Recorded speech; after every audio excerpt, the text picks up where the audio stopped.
Aloha,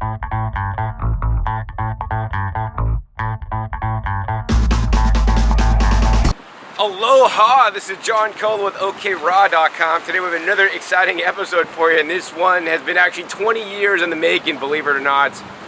2015 celebrates my 20th year being into a plant-based, raw, fruit and vegetable-based diet. I started back in 1995, and many of you guys may know, I almost lost my life when I was younger, and that's what got me really serious into the raw foods diet. And almost since the time I started, I've been educating people about raw foods, first by creating a website, rawfoods.com or living-foods.com, and then now more recently, giving YouTube lectures and going around and teaching people in person.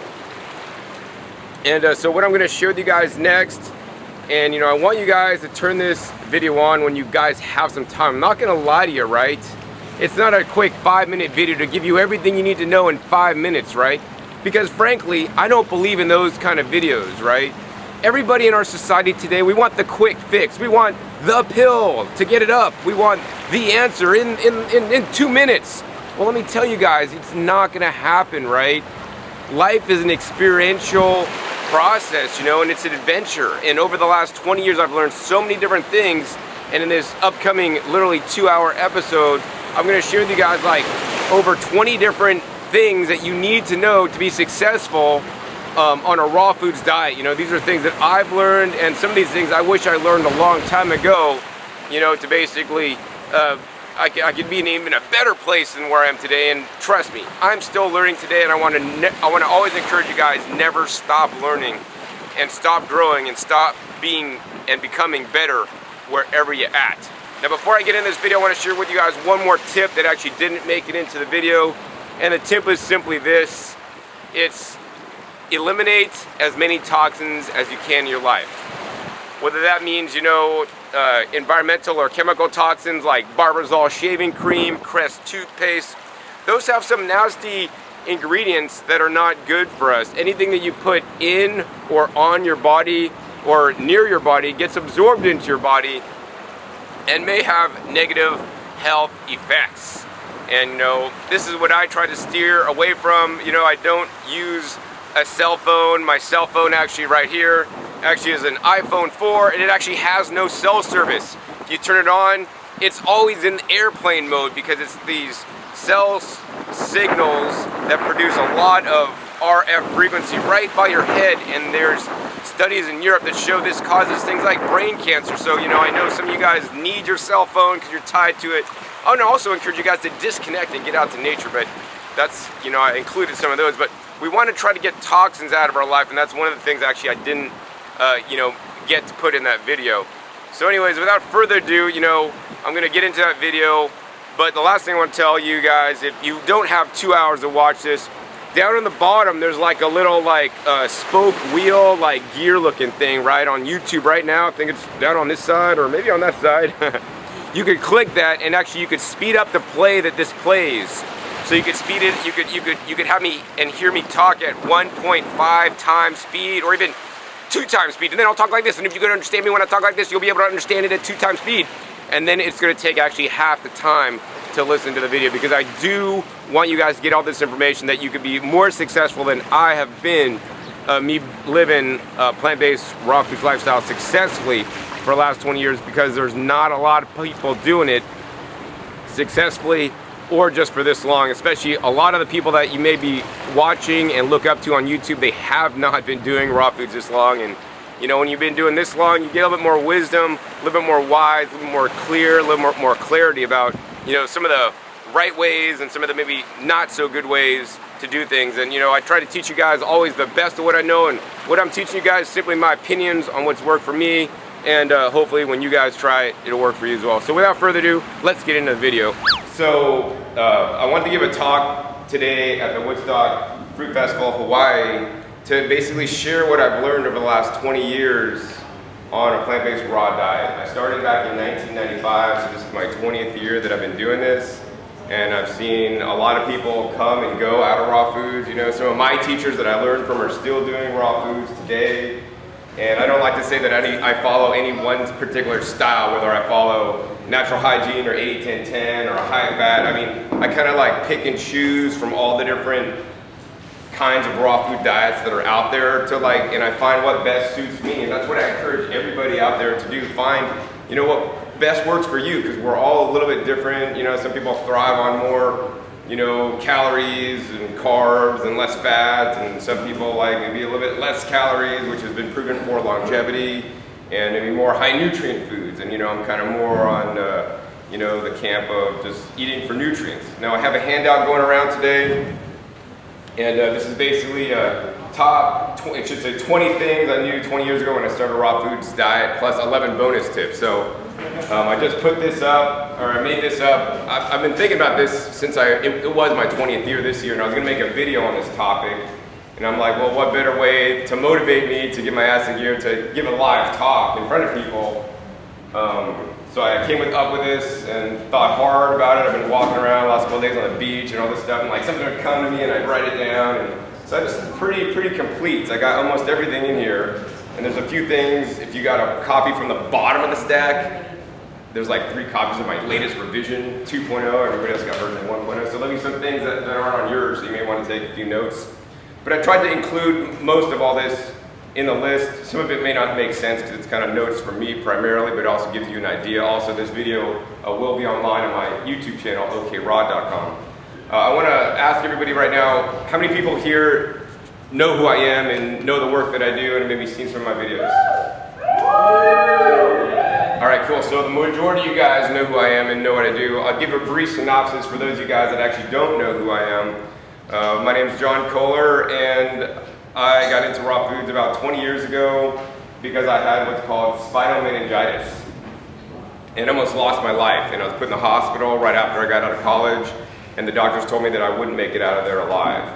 And that's not a fun place to be at any age, but especially when you're in your 20s and have your whole life ahead of you. So luckily, I can't say I made it through spinal meningitis because of the raw foods, but that led me to get into raw food. So when I was coming out of the hospital, I said, doctor, why did I get spinal meningitis? Because none of my other, you know, college mates or anybody got it except for me. He says, well, you have a chronically weak immune system known as a complement immune deficiency. And then he said, well, we could immunize you against meningitis, you know, again, but it only immunizes you against certain strains. But you could be susceptible to meningitis or any other disease and be back in the hospital and not be so lucky next time. So this really scared me because, you know, when I was in the hospital, I thought, even if I had $1 million, even if I had the most money in the world, like millionaires, billionaires, and all this stuff, even if I wrote a check to the doctor, Mr. Doctor, $1 million, do not cash unless John walks out of here, like, money would have done me no good. And, you know, so many people work for just money in our society today, well, at the sacrifice of their health, because they wake up, they go to their job, they don't get enough sleep just to make money so they can pay their bills, because this is what we're kind of taught we're supposed to do. And I don't think that's the best thing to do personally, but if that's what you want to do, that's great. But what I really learned in the hospital when I almost lost my life is that the most valuable thing that you own is your health. Because without your health, you don't have anything. You're not able to go to work. You're not able to, you know, change the world. You're not able to love others. You're not able to enjoy the beauty of Hawaii, the beach, the ocean, anywhere if you're not here to do it, if you don't have your health, if you lose your health like I almost did many years ago. So anyways, after I got out of the hospital, I knew I had some kind of complement immune deficiency thing, and that means I have a chronically weak immune system, and the doctors blamed it on my genes. And I think they blame a lot of things on your genes when they don't really know what it is, because as much as I appreciate doctors and Western medicine, they could help you in some instances. Like I broke my arm, yeah, I'm gonna totally trust them when I break my arm to help set it, and then I'm gonna, of course, eat my healthy foods to help heal it a little bit quicker, or if I'm in a traumatic accident. But I think they get it wrong on many different things, you know, giving prescription drugs and just giving people insulin when they got diabetes. When I've known people and I've seen people, and I know in my heart that type 2 diabetes can totally be reversed by eating the proper diet and simply putting the right foods into us. So anyways, but way back when, I didn't really know what I needed to do. I found out that I needed to build my immune system however I could, and the first step for me into raw foods was juicing. So I went on a juiced fast, juice style diet for about 6 months, and started cleansing. Also did colon cleansing. And one thing happened to me because I was born with a whole bunch of autoimmune conditions, you know, so such as asthma is an autoimmune condition, and people don't know this, like skin disorders. I had eczema and eczema. I also had allergies. These are all autoimmune conditions where you have a hypersensitive immune system. And so I had this dry skin condition, so I'd always get teased as a child in grade school because, you know, whether you're black or whether you're a different color than all the other kids, whether you have, you know, red hair or whether you have dry skin, you know, the different person always gets picked on. So I was always picked on for the dry skin, and, you know, my pediatrician would tell me every year I'd go for my annual checkup when I was a child. He'd say, John, you're gonna grow out of this at, you know, 13, because he'd always give me all these prescriptions to put on my skin, and like nothing ever fixed my eczema, my dry skin condition. And it was tough as a child, you know, and then I was like, he told me, okay, John, when you're 13, you're gonna grow out of it because your hormones are gonna kick in. And so I'd wait every year, and it was my 13th birthday, and I waked up, my biggest wish was like, okay, I'm gonna wake up, my skin's be fine, and here I am gonna be a teenager, I'm gonna hopefully start to date in a couple years, and you know, what girl's gonna wanna go with a guy with like dry skin and all this stuff. So on my 13th birthday, I woke up and my skin was exactly the same. So I lived with this condition until I got onto juicing and cleansing, and then the raw foods. And I remember just after going on a really pretty strict cleanse, it's called the Arise and Shine cleanse, and you do like herbs and psyllium and bentonite and chlorophyll, and it says you could drink as much fresh juice as you wanted, but I missed that part, and I did as much fresh water, filtered water, as I wanted. So it was a pretty intensive cleanse. And after that cleanse, my skin cleared up 100% for the first time since I could remember. And I remember just taking a shower, and I wasn't really ever paying attention to my skin, but I remember looking at my whole body, and I was like, oh my God, my skin's like normal, like a normal person, and like the doctors could never do this to me. And we were like crying in the shower, and I don't know if I was crying in the shower because like I was happy that my skin was cleared up, or that I was like scared because I had to live this raw food diet if I wanted my skin to clear up, and if I really wanted to be as healthy, you know, as I wanted to be. And this was back in 1995, you know, when there wasn't a whole lot of people doing it like today, and there wasn't things like the internet to connect people and to really get a lot of information about this stuff. So, I mean, that's pretty much why I got into it. I was really dedicated because, you know, back then my thought was, okay, John, if you eat something unhealthy, if you eat something cooked, you could be back in the hospital and potentially lose your life. Whereas if you eat raw, you know, you're gonna be healthy, look what it did to your skin, and if it did that to your skin, what else is it doing inside you? It's increasing your immune system and all this stuff. And this is just simply how you have to live. So from that point in 1995, I've been 99.999% raw. I'm not gonna say I've been 100%, and anybody that says they're 100% raw, you know, I kind of would question that in this day and age, unless, you know, they live on a 10-acre fruit farm in Maui like my friend does, and I know he's all raw. But if you're just out in the real world, I mean, there's so many temptations. We're all human, you know. I've eaten, you know, baked potatoes way back in the day, I don't know, 17 years ago after a big breakup with my girlfriend. And I learned how it made me feel after I had baked potatoes the next day when my energy's so high, you know, usually from eating raw, and then I eat baked potatoes, and then like my energy was like lower than it was, and I just didn't really feel like getting out of bed, and we've all probably felt this. And I've learned that if I've eaten, you know, really like dense gourmet raw foods, you know, my energy level goes down. If I'm eating pretty clean, mostly fruits and vegetables, my energy goes up.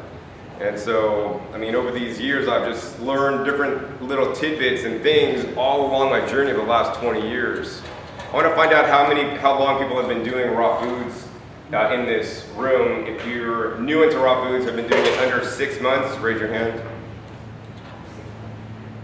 All right, cool. And if you've been doing it maybe like 6 months to like a year, all right, cool. And you've been doing it like for 1 to 2 years. And let's see, 2 to 4 years. All right, and how about, let's see, we could go like 4 to 7 years.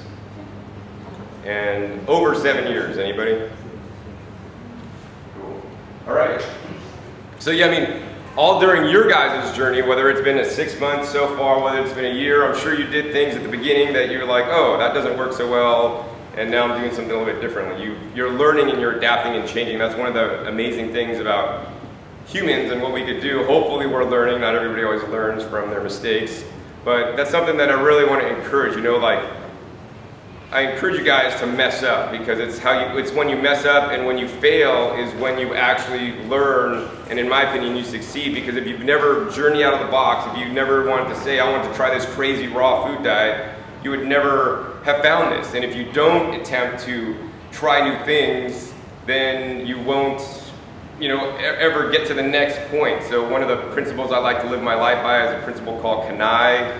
In Japanese it's known as kaizen. It's a C-A-N-I, stands for constant and never-ending improvement. And that's what I encourage everybody in this room to strive for. You know, if you do something today, maybe just find a little bit better way to do it tomorrow. You know, be a little bit more efficient with striking coconuts to take one less swipe at it, so you can save energy to open it more efficiently, so you don't have the water spray out, or, you know, whether that's growing food to grow to live in a better, different manner, so you can get more nutrition in the food, or whether that's preparing your meal. You know, how can I save 2 steps or increase the nutrients in the food by maybe changing the procedures on how I make my salad at night. You know, so I've constantly been doing that. I know not everybody's gonna be maybe as technical as, or as like pragmatic as I am, but I really, no matter how you do it, I want to encourage everybody to always keep improving, because if you fail to improve, you know, it's like you're gonna be like an American car maker that still makes clunky cars, get poor gas mileage, and, you know, whereas Japanese cars, you know, they have this Kaizen model, which actually we sent over. You know, I learned this in marketing in business school when I went to college, that we sent this guy to Japan after we bombed him in World War or whatever, Deming, and he taught them this constant and never-ending improvement model, and that's why they have some of the, you know, best cars with the, you know, higher resale values than American cars, and they last really long. You know, my parents had a Honda that was like 200,000 miles. My parents' Toyota was like 200,000 miles, and they're really cool how some of the how the cars are actually made with this, using this technology. So I guess without further ado, let's go ahead and just get into these. Some of these I'll talk a lot about, some of these I'll talk a little bit about. Number one, it's really important, is to eat when you're hungry. That's like, it's super simple, but some people are just like, oh, it's 8 o'clock, I gotta eat breakfast. Oh, it's noon, today, that's lunchtime. Oh, it's 5, it's 6, it's dinner time.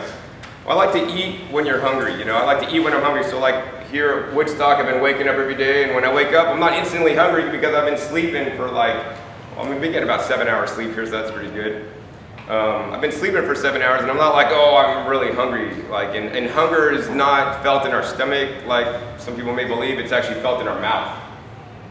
But when I do wake up, what I do like to do is get hydrated. So whether I like to have filtered water, or for me at Woodstock, I like to have coconut water, I get hydrated. And then, you know, once I'm hydrated, I'm good to work for the day. Because I mean, once again, when you're waking up and you're eating breakfast, you're breaking your fast of 7 hours. And I like to try to extend that fast as long as possible into the day, because then my body, you know, has more time to do the healing and do all the things it needs to do, right? And it's like some people go to bed and then wake up and instantly like burn their bodies with, you know, God forbid, like, you know, eggs and bacon and all these heavy foods. I mean, at least just do like a fruit juice or something.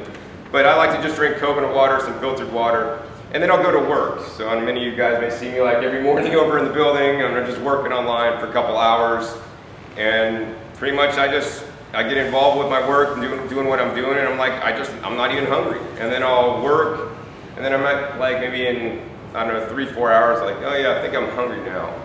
And then I'll feel hungry in my mouth, and then I'll just, you know, maybe have something really light. I like to have maybe like usually fruit in the morning, or some juices. And then I eat. Once I start eating, and I'll talk about this later, it's another way when you do eat, how you should be. But listen to your body and find out when you're full. Like, oh, there's like 10 papayas, you know, they're all free here at Woodstock, so I'm gonna eat 10 of them because I can't get them at home, you know.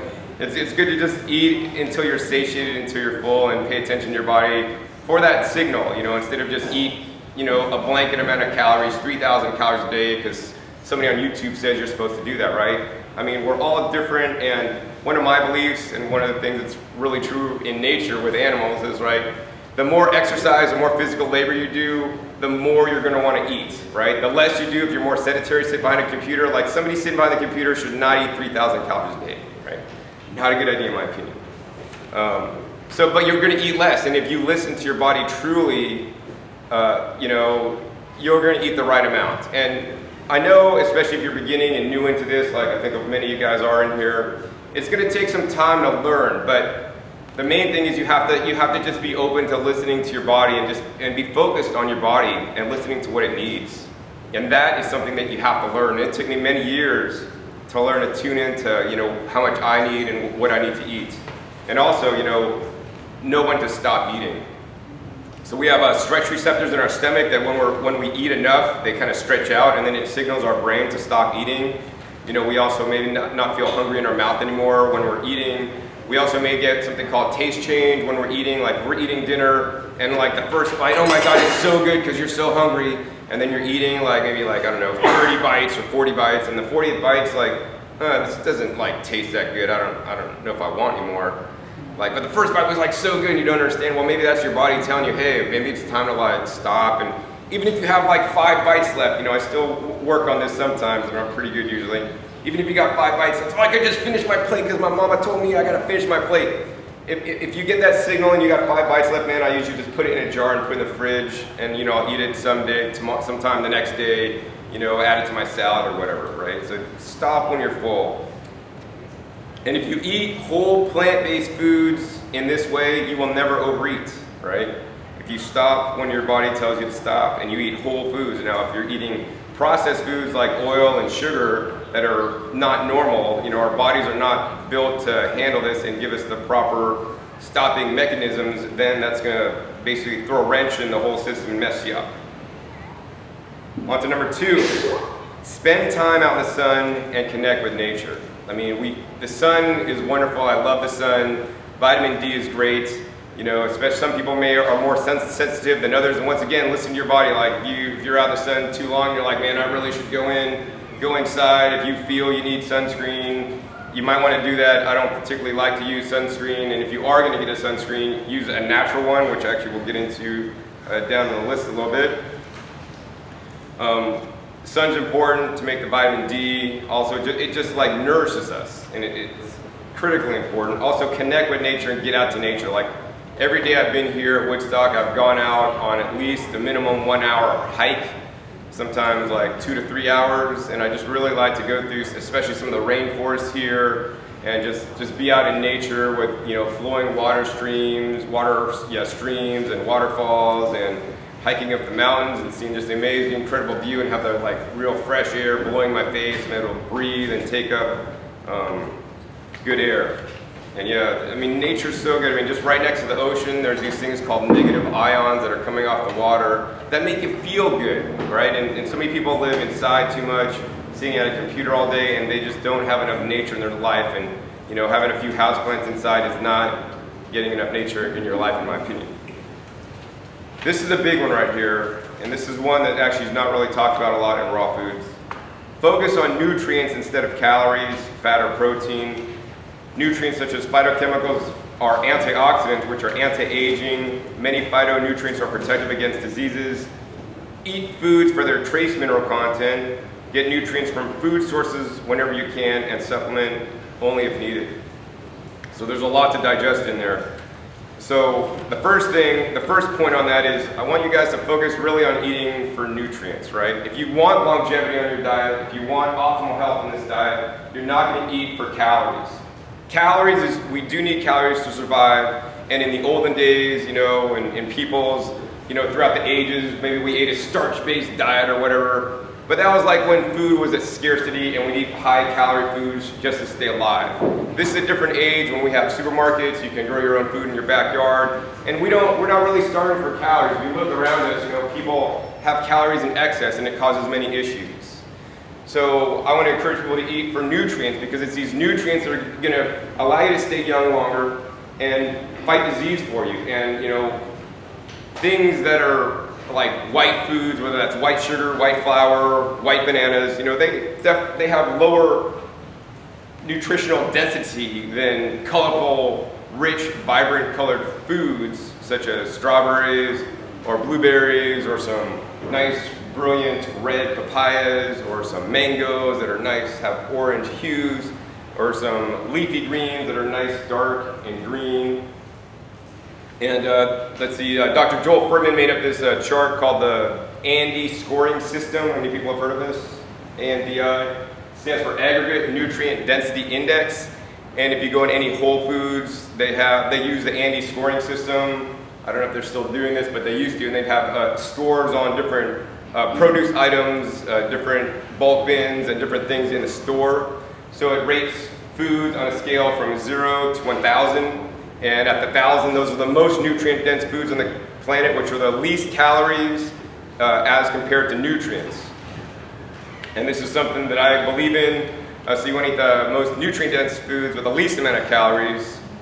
And those are the greens. Leafy greens are the most nutrient-dense foods on the planet because they have a lot of different phytochemicals and phytonutrients and vitamins and minerals without the calories. And this, so like the first class category would be like the leafy greens are the most nutrient-dense, then followed by the vegetables, and then followed by the fruits. And then, you know, grains and all this stuff are lower on the list. Of course, meat is near the bottom, and processed junk foods are at the bottom.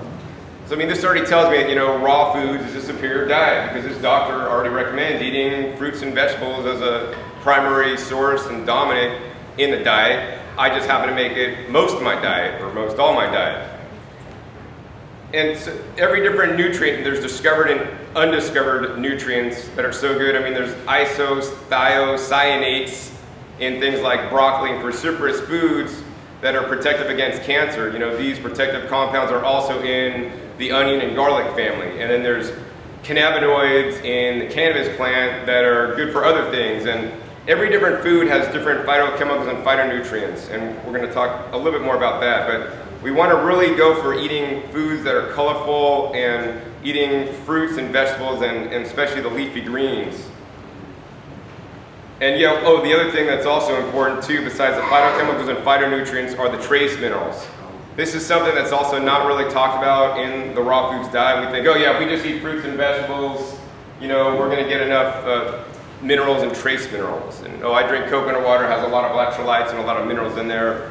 Well, based on my research that I've done and my experimentation on myself, you know, I don't necessarily, I would not agree with that statement, you know, because primarily the way that foods are being grown today is not how they were grown 100 years ago.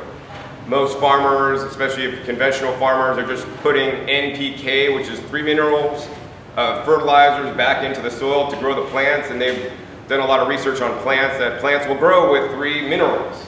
But we need a lot more than 3 minerals to optimally thrive. We can get by with 3 minerals or a small amount of minerals that are in the food that is being grown in commercial agriculture of today. But if we fully want the highest level of health, we need to ensure we get the full spectrum of trace minerals into us.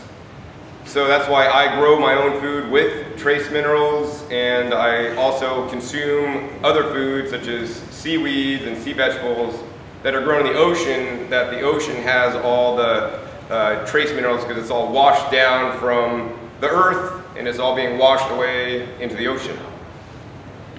So yeah, you want to also focus on the trace minerals. It's very important. And the final part of this was, I always want to encourage you guys to get your nutrients from food sources instead of vitamins and supplements. You know, there's very few vitamins and supplements that are necessary on a raw foods diet, but there are a few if you're not eating properly. For example, if you live in Iceland or Switzerland, there's not a lot of sun up there, you know, it might be prudent to take some kind of vitamin D. I would rather go to somewhere where it's sunny and make my own vitamin D for free, or I'd rather, for example, get a light box that puts out the right spectrum light so that my body could make vitamin D. I'm using that apparatus in my body to do that when I give it the right nutrient, which is hopefully sunlight, or, you know, secondarily a light box before actually I took supplement to do that. Another nutrient that I found to be potentially deficient in a raw foods diet is vitamin B12. And so people say, take a B12 supplement.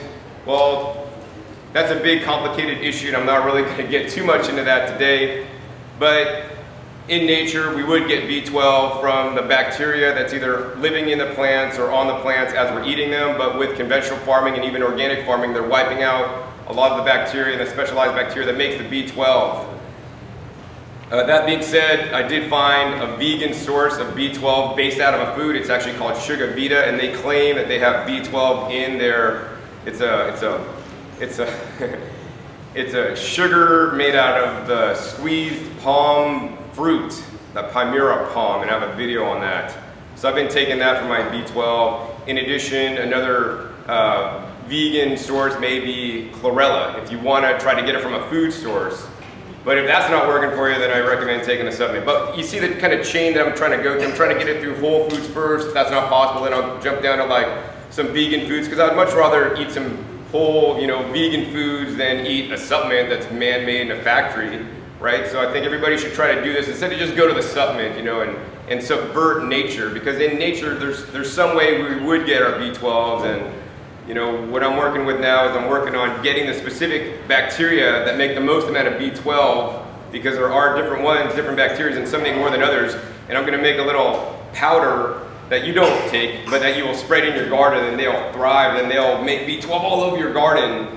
And then I'll be eating that stuff, and then I'll get my B12 that way, because that's how it would work in nature. But because we've gotten so far removed out of agriculture and disturbing the soil and how it should be, that's not happening. That's why there's B12 deficiency, not only in vegans, not only in raw vegans, but also just the general population. Another food that maybe many raw vegans may not be getting, and even vegans, is vitamin K2. Vitamin K2 is very important for bone development, amongst other things. And you could take a K2 vitamin supplement, or I would choose to get my K2 from, it's mostly usually from animals, but a special vegan source is actually known as natto. And the natto is a fermented soybean. So they take the soybeans, they cook them, and then they actually culture them by adding a bacteria, and then the bacteria makes vitamin K2. And I see many raw foodists with, maybe like bones that aren't as strong as they could be, and teeth issues, and I think this has to do with something about maybe K2 might be missing, because other than that, we're getting a lot of the minerals that it takes to build bones, provided you're getting enough sun. So here on the island, hopefully before I leave, I'll be able to get over to Aloha Tofu in Honolulu. They have their factory there, and you could buy the natto for like super cheap. So I always like to get some when they're able to get it fresh and raw, because most natto you might find in the mainland, it may be at a Japanese store, but it's been frozen to ship it over, and it's not the same once it's been frozen. If you have any questions, please hold them till the end. I will have a section at the end for questions and answers. Next thing is have proper oral hygiene. I like to floss and brush 2 times a day, and after not seeing a dentist for like 16 years, I saw a dentist. So I can only say I would recommend seeing a dentist at least once a year, maybe once every 2 years, and reduce the acid fruits. That's very important. Like when I first got into raw foods, like acid fruits, any kind of citrus that is not optimally ripe. And if you're buying citrus at the store and you're not picking it yourself, you don't have your own trees, it is not optimally ripe. I'm sorry. I've had grapefruits off a tree that have like virtually no acid. I've had grapefruits from the store that are really acid, and they really do a number on your teeth. And if you're eating really ripe citrus, I don't really think that's an issue, but everybody else is not eating really ripe citrus. And even things like pineapple will start to erode your teeth and mess them up over time. So if you're gonna eat citrus, that's cool. Make sure you rinse like right after, maybe with some baking soda or something, and really be prudent on it, because myself and many of my friends have been doing this for a long time, have had some teeth issues. Another thing that I believe when I started raw foods was that, oh yeah, animals don't brush their teeth. I'm a raw foodist, I eat my natural diet. I don't need to either. Wrong answer. I've had some cavities. Actually, it's been pretty good. I've been pretty lucky. I've had some cavities, but I had 1 root canal, and you do not want to get a root canal. So that root canal didn't work out too well, so I'm probably going to have to get the tooth removed, because in the root canal now it's just breeding bacteria. That's big issues. This could all be avoided by having proper oral care, and what I recommend for that are 2 things. I'm going to make a whole video on all the dental stuff I do, which is a lot. But number 1, Floss every day. I know brushing is not enough, and I'm not a dentist, but floss every day. And I know you guys hate taking that dental floss between your fingers, sticking your fingers in your mouth. It's so dirty, nasty, and it's a pain, and it hurts your fingers. Get one of these guys, man. This thing saved my teeth, man. It's actually called the Reach Access Flosser. They have it at Target. Basically, it's like a toothbrush, but they put a little floss thing on here, just put one in there, and then you can just go in your mouth. Actually, I got it all demonstrated. Makes flossing like so much easier. You just take this little clip thing, you put it on there, and then you just go around your mouth. Up.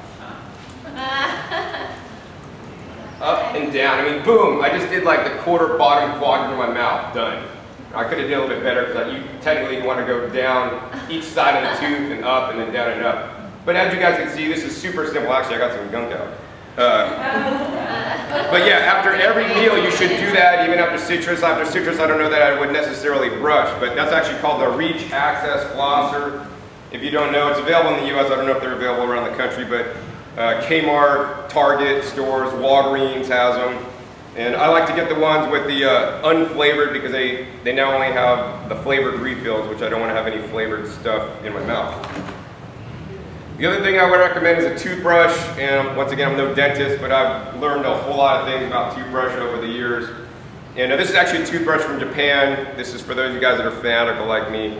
This is actually a solar toothbrush, so it has like little solar cells in here, and it sends the energy up to this like little thing, and this little thing generates little ions that go into your mouth that help dislodge the plaque more, or so they say.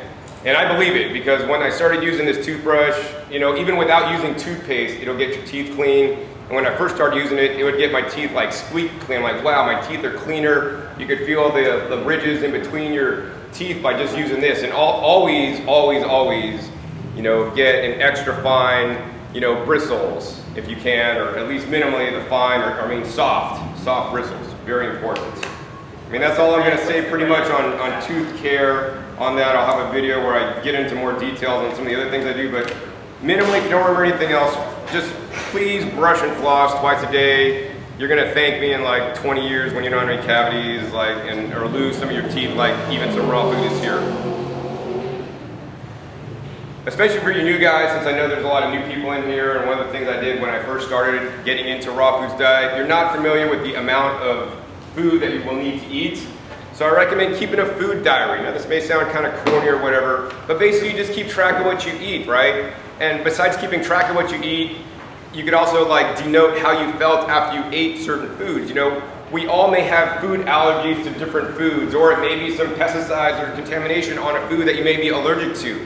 But you'll never know this unless you actually have it written down and you write down what you ate and how you felt afterwards. And this is tremendous for you in able to pinpoint things that are going on, if things are or not digesting well. Maybe you're allergic to oranges, or maybe it's only oranges that are acidic because you wrote that down. I had acidic oranges, and maybe you have upset stomach or whatever. And just write this down so that you'll know, so that you won't repeat the same mistake. Because if you continually do something that's not good for you, it's going to cause big problems. I had a friend who was like, he had some health situations, and he was told by somebody, or he decided upon himself to go on an orange juice fast. And he was just living on orange juice, but he'd had these bad hurting pains in his intestines or something. And he's like, I just need more orange juice and it'll fix it, more orange juice, it'll fix it. But actually, finally it was so bad he ended up going to the doctor or something, and he figured out that the orange juice was inflaming his intestines when he was supposed to be healing it, and it wasn't. So, you know, I always like to also believe, you know, listen to your body. It'll tell you if you eat something and gives you a stomach ache, then maybe that's not the best thing to eat. You might want to try something different. Also, especially when you're new, if you keep a food journal, food diary, you could go to fitday.com or chronometer.com, and you could type in actually what you ate that day to see the breakdown of calories, you know, fat, and you know, protein, and carbs and all that, if that's important to you, but also just to see how many calories you eat, because, you know, one of the things I see a lot is people just don't eat enough food. You know, they think they can get away with eating like 2 oranges for a meal and that's it. And yeah, if you're sedentary, sitting behind a computer all day, you might be able to get away with that, but you're probably going to need a little more food than 2 oranges for 1 meal. Number 6, this one is going to get a lot of people, and I want to thank this lady named Jasmine Clower, who I learned many things from when I got into raw foods. She had lost her life because she was living in a house and there's some trees, and a tree came over in the wind during a storm and it crushed her, which was quite sad. So she taught me to clear the trees by your house. But also she taught me about squatting. So squatting for elimination, super important. I mean, if you're from an Asian country, some of the people are from Asian countries, I mean, that's how they just go to the bathroom. I mean, I could demonstrate here. You just sit down and you squat, because there's a hole right there. And for those of you guys that have been to foreign countries, like, that's what you do. But like in America and other countries, we sit because we're so, I don't know, civilized or something. But this is a really poor position. I mean, I need to be back a bit more. It's a bit hard to do that. But that's a really poor position because that actually kinks your intestines so that you don't get a good flow out there. And if you look at any animal, like my little dog, his name is Oakley, he's so cute. He'll walk around and he'll just be like, and then he'll be like, and he'll squat, just like squat. You see him squat because now he's getting his bowels all lined up so everything flows out pretty good, right? And so squatting is essential. Whether you want to stand on the toilet and squat, like this, full squat. Now, if you're standing on the toilet, be careful because you could fall off, and that's actually quite dangerous. So they do make squatting stools. It's called the Squatty Potty is one brand. There's a number of other ones. Or even easier, let me demonstrate on this chair here for you guys. Say this is the toilet right here, and you would sit on the toilet, and then to squat on the toilet by using the regular toilet without standing on it and having a balance, you would just basically boost up your legs. So if you use some foam book or whatever, you boost up your legs and then you try to like lean forward. So your legs would be up here and you'd lean forward. So now you're like making that squat position even though you're still just sitting on the toilet.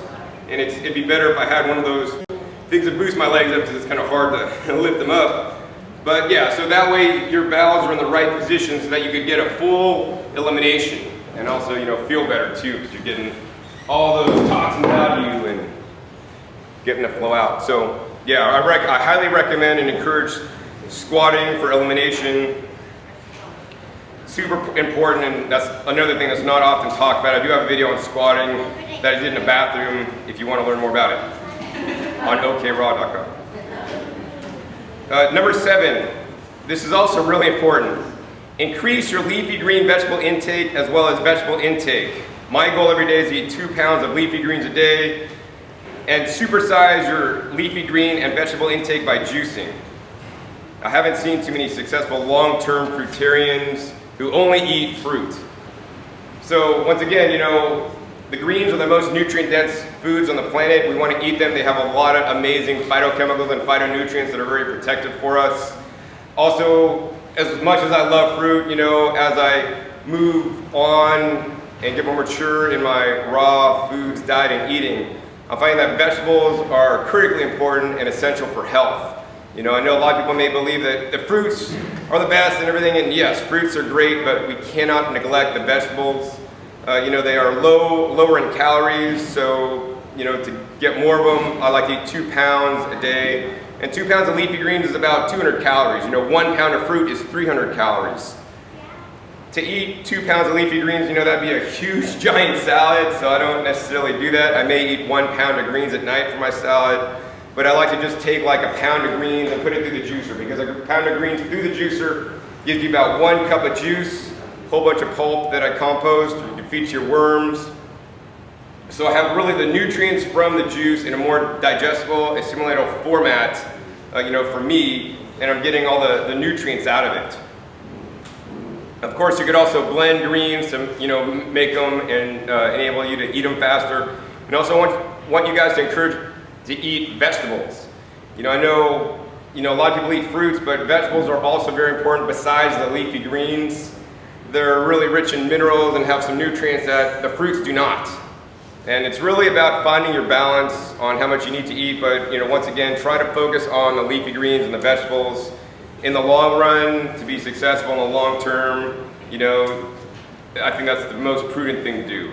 The only successful long-term fruitarians I've seen are ones that grow their own food in mineral-dense soil. If you're buying a lot of fruit from the store and expect to be successful in the long term, good luck.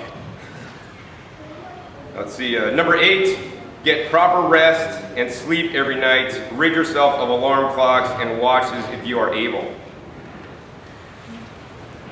So that's a pretty strong statement. You know, one of the things that I like to live my life by, and even before actually I got into raw foods, was I always like to get the proper amount of sleep. And I don't know whether I need 5 hours, 8 hours, you know, 7 hours, 2 hours, you know, consciously, but unconsciously my body does. So the rule that I like to live my life by is I go to bed when I'm tired and I wake up whenever I want to wake up. When my body wakes me up, that's when I'm ready to get up.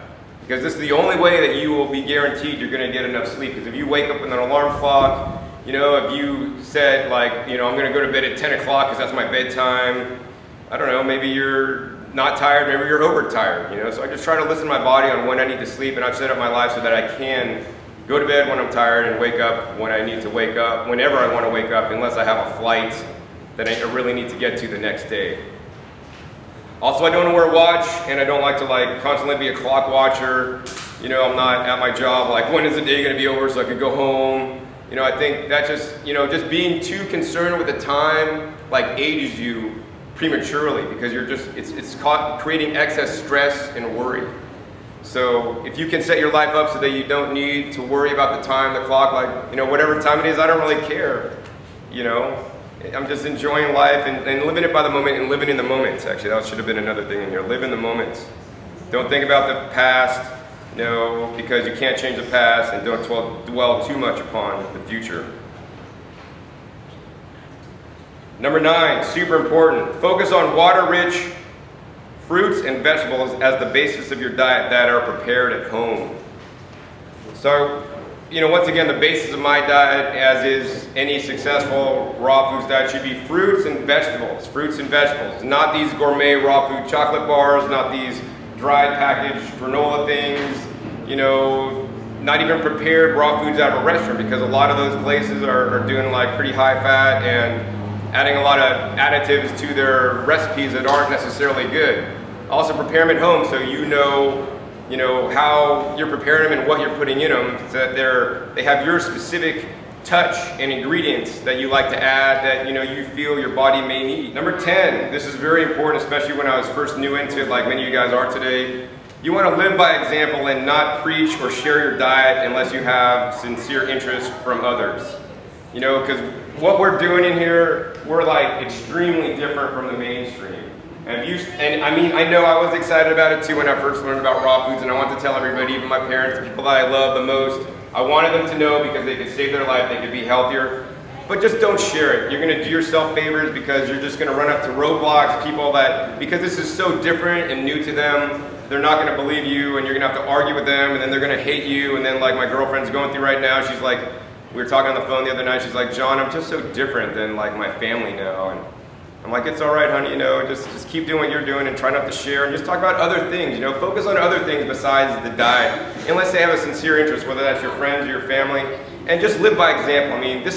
I mean, one year at Thanksgiving, actually, I went to my cousin's house, and there was like, you know, I was a raw foodist, like new, like my second year, and, you know, I brought a nice big salad to share with everybody, and there was like dead turkey on there, and I made some comments about, you know, dead turkey carcass on the table, and tell how bad meat was, and that was not appropriate. I mean, I was trying to help people, but it just was pissing them off, right? So yeah, just be quiet and just have fun, do what you're doing. And you know, my parents would constantly like try to convert me out of eating raw foods because it was so weird. My mom was a librarian, so she'd give me all these research articles on, you know, why eating all plants and stuff is not healthy, and I just didn't listen to nothing, and I just like continued doing what I was doing. And it probably took about a good 10, 12 years, but finally, you know, they were like, wow, look at John and look at Jim, which is my brother who's 2 years younger, and look at the differences in their health. Like, wow, John barely gets sick, Jim's always sick with colds, flus, this, that. You know, Jim's like overweight and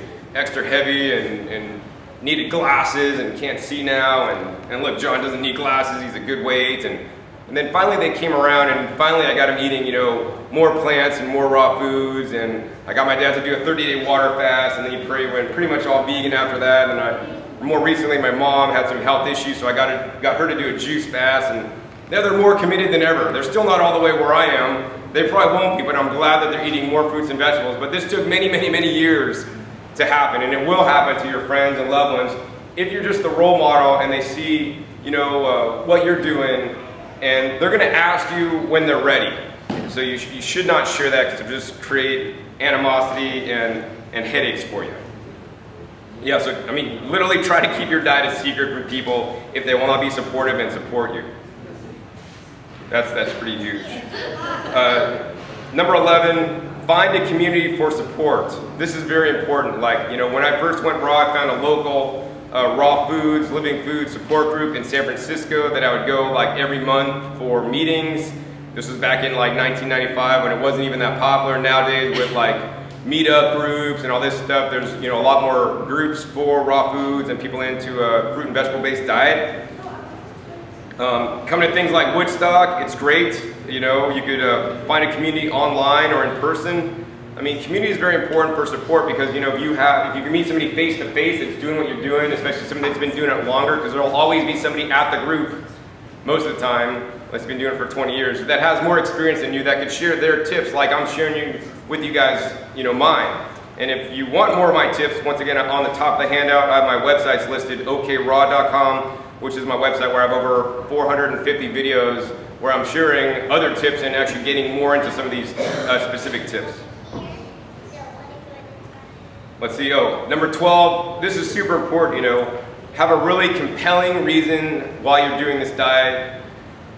My compelling reason to do this diet was because I almost lost my life, and you know, it's my belief, and for the first many years I just lived on sheer willpower of not wanting that pizza that smelled good or not wanting the cookies or whatever, because, you know, in my head it was like, okay, John, you can eat the pizza, you can eat the cookies, but what are the consequences? The consequences can be, or probably are, you'll end up in the hospital again and you might lose your life, and that's not fun. I don't want to do that. So I just stuck with the diet through sheer willpower. Now, most people are not going to be able to do that. They're going to give in to their willpower, but for me it was literally life or not life, so it was more serious. But most people, you know, like, they just may want to lose some weight, they just may want to be healthier, and it's not like life or not life situation for them. But whatever your reason, have a really strong reason. And I mean, even put that on the mirror in the morning when you wake up and you're doing your hair or whatever, you can like look at your reason, and that'll keep you motivated to some extent. Number 13, be glad and focus on the positive in life. I mean, this is really important. I mean, there's so many pessimists out there, and I know it's easy to say be positive in life, and for many people, and it is really difficult. I'm not like one of those people that teaches about being positive and stuff, but I'll tell you that it is really important. You want to have an I can attitude, and as you know, you are what you eat, but you become what you think about, right? And so think happy thoughts, think good thoughts. You know, be glad about life and that you're living today. You know, live in gratitude, super important. I won't really get much into that because, but that's taken a long time for me to be more positive. You know, one of the things I like to think about is like, always think about how a situation can benefit you. So for example, one of the situations that, you know, was a little more challenging for me to think about that how it could benefit me was the day before this event, before I flew out to Hawaii, I had harvested like a 4-foot by 8-foot bed of Chinese Napa cabbage from my garden and a whole bunch of lettuce. And this was like, I got out of the garden, finishing gardening at midnight in Las Vegas. I had a headlamp on, I had lights out to plant my tomatoes. But I brought all this stuff in. I'd been up since like 7 o'clock a.m. working, and I needed to process all the cabbage and I was gonna make some sauerkraut. And I got this really nice like ceramic crock pot, handmade, one of a kind, like, you know, nice in different colors from this guy in like the Vista Farmers Market in California. It like held a lot, and I was gonna put all the Napa cabbage chopped up and made my brine and put it in the fermentation crock, which is, he sells for at least $100 or something. And I'm like, I'm carrying it over to the sink to wash it for the first time, and my hands were a little bit wet because I was washing my cabbage. And it slipped out of my hand, and this fermentation crock that I was gonna use to ferment all my cabbage was now on the ground in pieces that I couldn't replace because this is one of a kind, and it was also a gift. And I'm like, wow, now I got all this cabbage, and like, and I said a bad word at first. And I'm like, okay, John, how can this benefit you? And it always, you know, you gotta always ask yourself a better question. I'm like, well, maybe I wasn't supposed to use that crock pot, and maybe now I have the ability to figure out how I'm gonna ferment all this stuff without a crock pot. So then, you know, I have these half-gallon mason jars. So I'm like, oh, well, we can just ferment in a mason jar and just see how that works. So then I cleaned that up, threw it away, and fermented in mason jars instead. But always try to look for a reason on why every situation can benefit you. Oh, I missed my airplane. You know, or, oh, I missed that turn on the freeway. Well, I've missed plenty of turns on the freeway, and let me tell you, I've found plenty of farmers markets and natural food stores with good fruit because I've missed turns. So it's all how you look at things, right? Yes. It's very important. That's super important. Let's see here. Oh, this is very important. I have a little demo.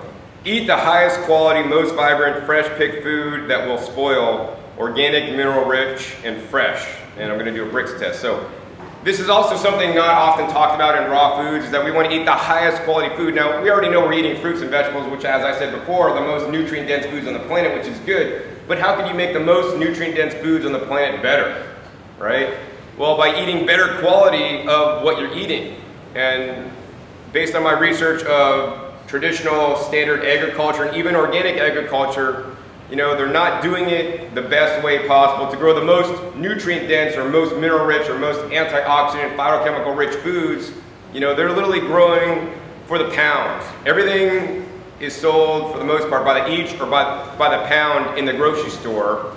And so the more the farmer can produce, the more money he's going to make. So that's what they focus on. You know, they focus on making big oranges that might taste like shit, or, you know, big tomatoes that taste like nothing. But they're bigger, so they can sell more. And so I wish the whole industrial agriculture system was founded on selling things based on quality. And in Japan, actually, they do this. You know, you could buy one fig for $100, but it's like probably the best fig that you've ever eaten. And that's cool, you know, that's probably a bit expensive. But at least they're kind of moving in that direction. They value high quality stuff, like they value, you know, good quality cars or whatever.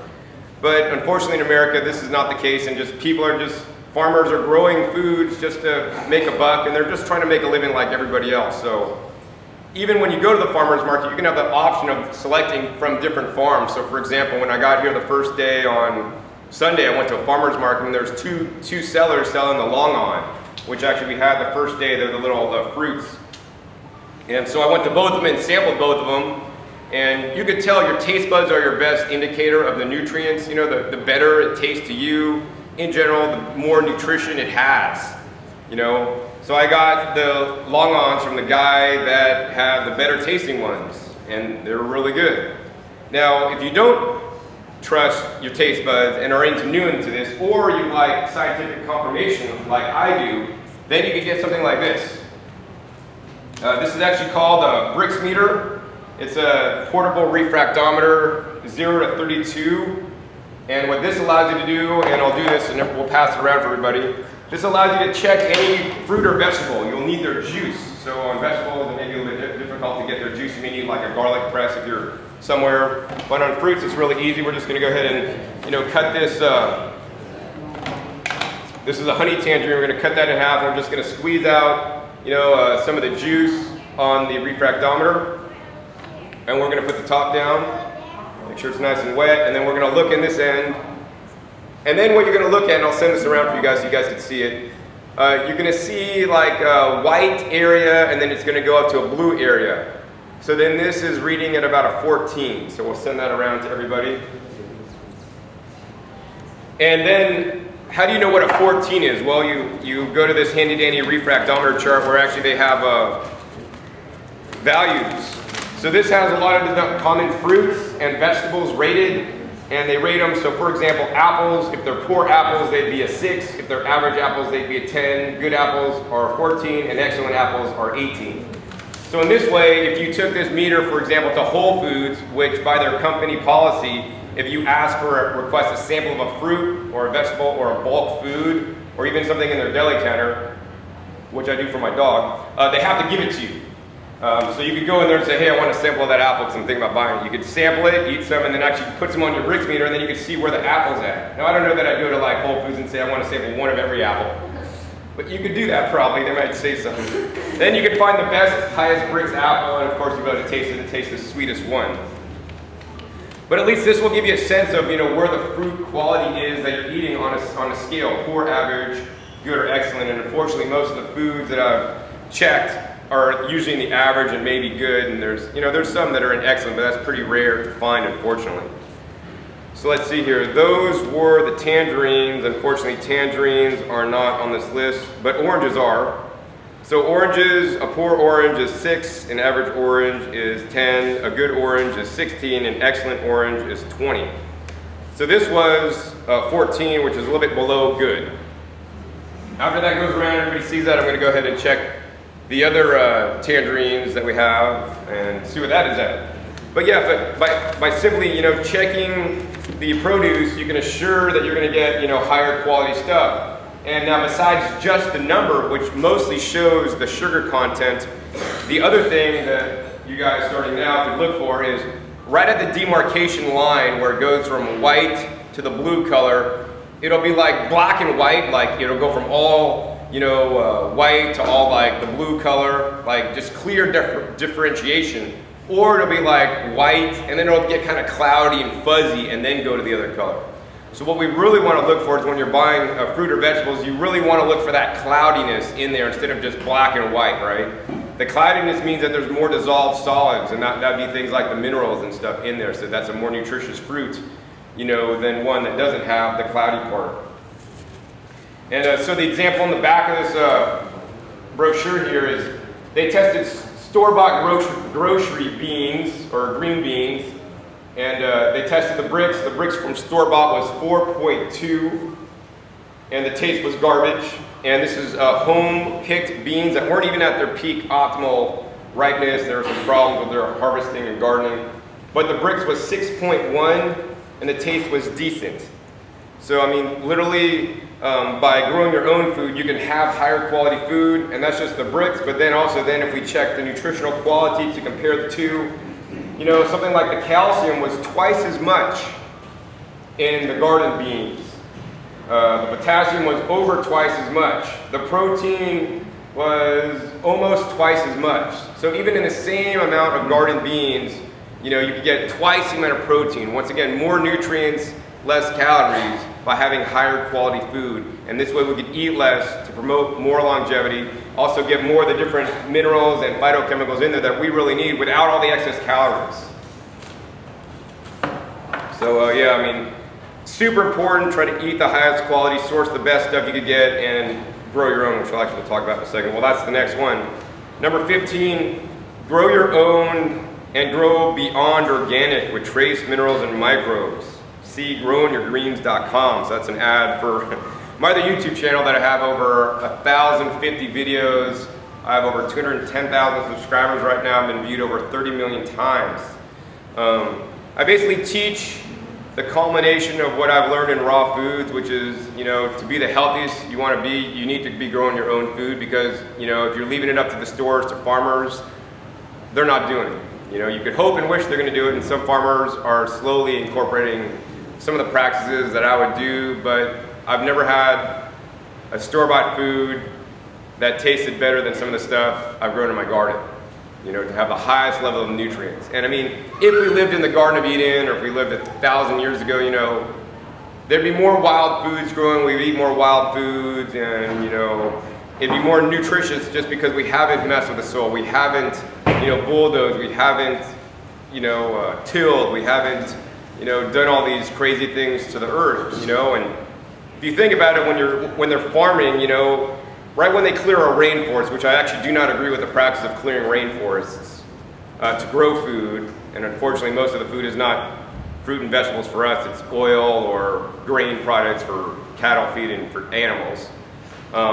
Once they clear the forest out, they have a whole really rich, fertile land because that soil has been being built by the forest over the years. They can plant corn or plant whatever they're going to plant there, and they get incredible yields for like the first couple years until that land is depleted. And meanwhile, they're pulling out bushels and bushels, and a bushel is, I don't know how many pounds of, corn or whatever their agricultural commodity they're pulling out. They're pulling out a ton of product from that, but also they're pulling out the nutrients, they're stripping the soil. It's like strip mining, they're stripping out the soil, and then they think they could just bring back like a pallet of these nutrients in a bag to put back in the soil, all the stuff that they took out. And the stuff in a bag is not compensating for all the different nutrients and biodiversity in the soil microbes that were in the soil. And most farmers do not put back at least as much as what they're taking out in their crops. You know, my goal is to put back more into my soil than what I'm taking out after every season. You know, to give my plants whatever they want to absorb, because I don't really, you know, not a master botanist or biology person, you know, but basically we just need to give back generously to the earth and let the earth figure it out. I'm not really going to get more into it about that than other than add trace minerals such as rock dust, rock powders, and also sea solutions and ocean solids to add 70 to 90 trace minerals back into whatever you're growing so that you'll have a more nutritious food than what standard agriculture is doing with mostly 3 minerals, and sometimes standard agriculture will go up to 16.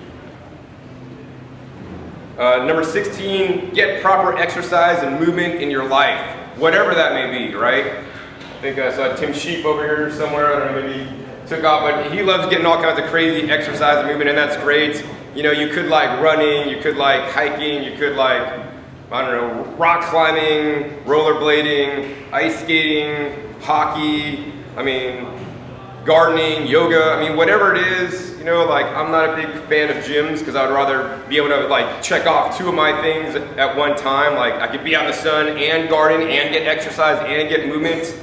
You know, because I like to multitask, but whatever you enjoy, it's very important every day, you know, get off your ass, get off the computer and get moving, whatever you enjoy, outside would be best. But yeah, and I could grow my food while I'm gardening too. Number 17, as I'm a little bit dehydrated right now, stay hydrated, super important.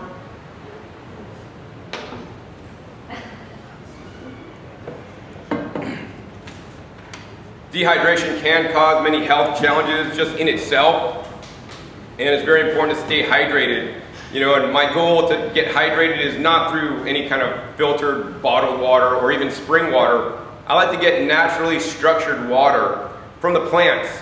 So my favorite source of water is simply coconut water, so I'm glad I have that here while I'm in the islands, because that's nature's purified water. If you think about it, there's the coconut palm. It absorbs all the water from the earth, and many coconuts live by the sea, so it literally filters a lot of ocean water, takes it up, and puts it in the nut in a more absorbable state for the minerals for us.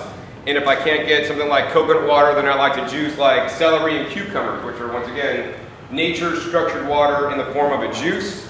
And then of course, you know, I also do drink regular water. If you are drinking regular water, you know, all water is not the same. I definitely recommend some kind of filtration to take out some of the bad things that are now in the waters, you know, contamination, and fluoride, and chlorine, and all this kind of stuff. But yeah, always try to get a structured water whenever you can, you know, from water-rich foods. And I do find that the more fresh fruits and fresh vegetables, especially juices and, you know, smoothies I drink, I need to drink less water. So in general, in a day, when I'm traveling or when I'm not in my home city of Las Vegas, where it's very dry and arid in Las Vegas, I like to drink 32 ounces upon awakening and 32 ounces before I go to bed, because literally just being in Las Vegas, you're dehydrating because it's so dry. The water's being pulled out of you while you sleep, and I would find if I didn't drink water before I went to bed, you know, I'd be really dehydrated in the morning, and it's not good to live in a constant state of dehydration. It can cause many health issues. So I go to bed before, and then when I wake up, and 32 ounces, and other than that, I drink about maybe 16 ounces before bed, and when I wake up in the morning, other places, and I seem to be all right. But that's just for me personally. And then during the day, I eat water-rich foods to get all the water and hydration I need from my food, which I think is best.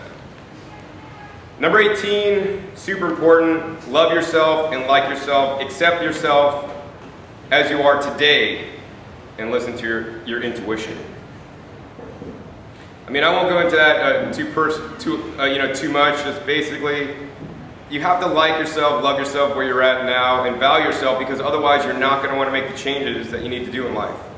Number 19, this may strike a lot of people as odd, but it's eat cannabis and other raw plant foods you haven't been eating. The main message is eat diversity, but I thought the cannabis would kind of catch your attention.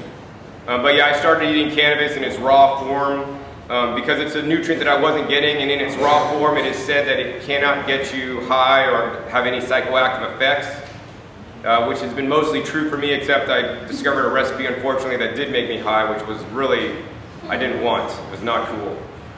because once I got high,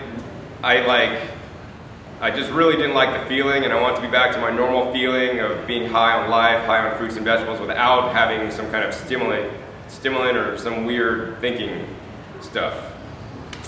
But I will have a video on 420 on how to get high on cannabis raw for those of you guys that want to do that, and for those of you guys that want to avoid doing that.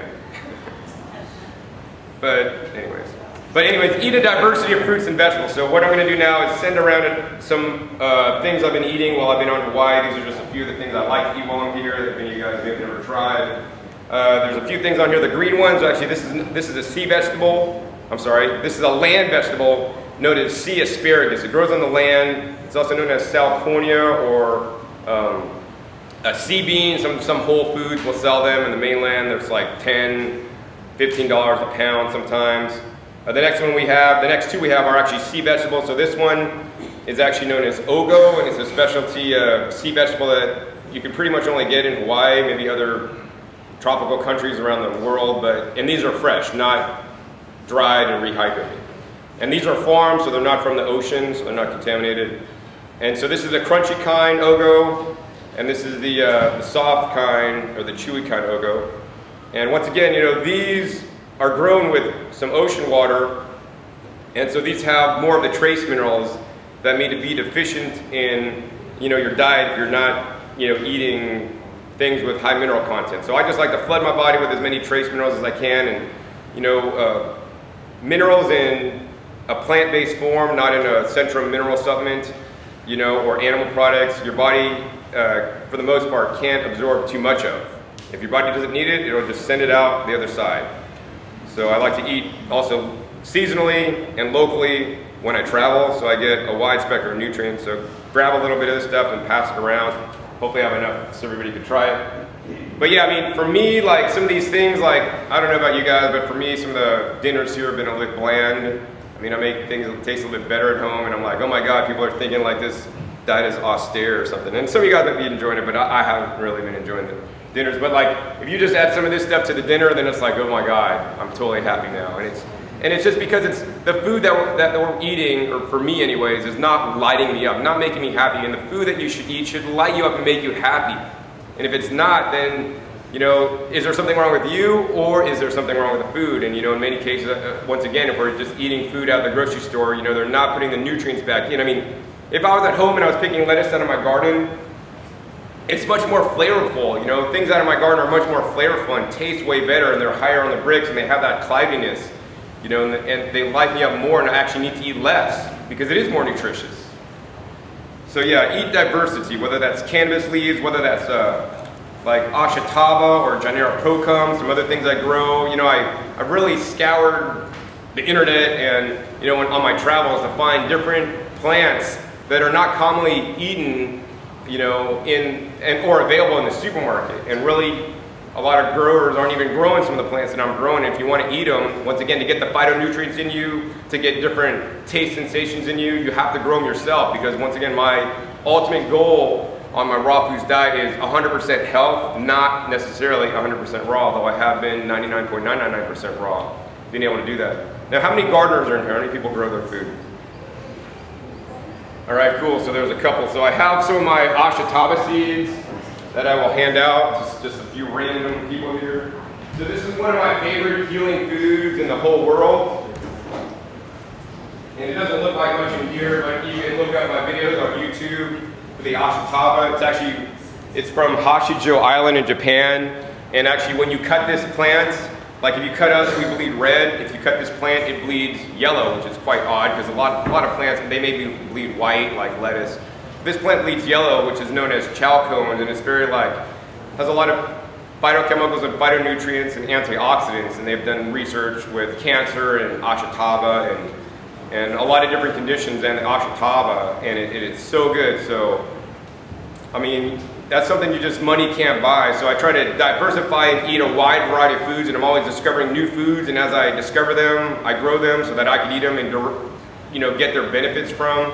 Because the fact of the matter is clear, the nutrient that you guys need the most is the nutrient you're not getting, right?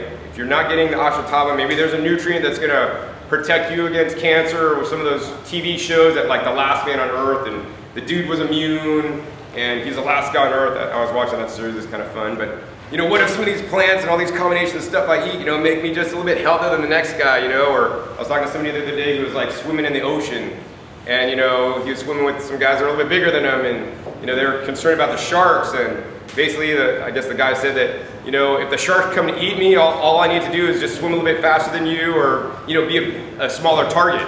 You know, so you could the guy could get away. So like, I don't want to be a target for, you know, cancer or any disease, because I'm going to have all these different phytochemicals and phytonutrients in me, hopefully, that are going to, you know, prevent me from getting sick. I mean, I rarely get sick, or prevent me from getting any of the crazy diseases, because I've met plenty of raw foodists, you know, that are no longer with us because they did get cancer, right? Now, just because you're a raw foodist, you know, that's not a panacea, and that does not make you immune to cancer or anything else. But you can do things as a raw foodist to ensure you have a higher probability of not getting cancer or other diseases, once again, by eating a phytonutrient-rich plant-based diet and eating new diversity and varieties of food. So, you know, aside from growing your own, which is really important because you're really not going to get the diversity of foods in nature, another thing I could recommend is, you know, learning about the wild weeds and the wild foods where you live. And once again, don't pick any wild food and eat it unless you 100% or 110% know that it is edible, because this will give you access to different nutrients that you're not eating that are available at your grocery store. You know, so that's a free way to do it, even without a garden. You could also like grow food inside, like as microgreens or sprouts. That's another excellent way. And of course, if you want to get something like ashataba and you can't grow it, you know, you could actually just get it in a powdered form at the health food store. Now, it is quite expensive, and that's where I learned about ashataba. I go to the health food trade show industry shows where they sell all these different powders and stuff in jars and try to sell you stuff, and I'm like, well, why should I take that in a jar if I could do better than a jar? I could get the seeds and grow it and eat the live plant, man. And so that's what I try to do, but you know, it might be advantageous to eat if you're really into this, you know, buy some of the different foods, you know, to get them into you. Number 20 is partake in conscious eating. This is super important. I learned this from the San Francisco Living and Raw Foods group, like literally 20 years ago, where every raw foods group meeting is like a potluck. Like we would go there, set our food out, we would talk amongst us, we would get our food, and then probably about 10 minutes into eating our food, they would ring a bell. Okay, it's conscious eating time. Everybody please be quiet and, you know, be with your food, smell your food, sniff your food, be present with your food and eat it, and don't talk to anybody. And there's this one lady who would always talk, so don't be her. But everybody else learned about more conscious eating and pay attention to their food and just being with their food, enjoying every mouthful, and more importantly, chewing every mouthful to a mush. This is why we give baby food to babies, because they don't have teeth and they can't chew their food to mush. So many people I see on a raw foods diet, as evidenced by going into the bathroom after them, there's big chunks of stuff, you know, left that are not getting digested. So, you know, if you don't chew your food into the mush, your body can't assimilate it. So that's why I like the juice, to get it into a more absorbable format. Of course, blending will also do that. While blending will do that, it also tends to oxidize a lot of the phytonutrients and phytochemicals. So that's why I prefer juicing over blending. But you know, if blending is going to allow you to get a better uptake, that's great. Just don't over blend.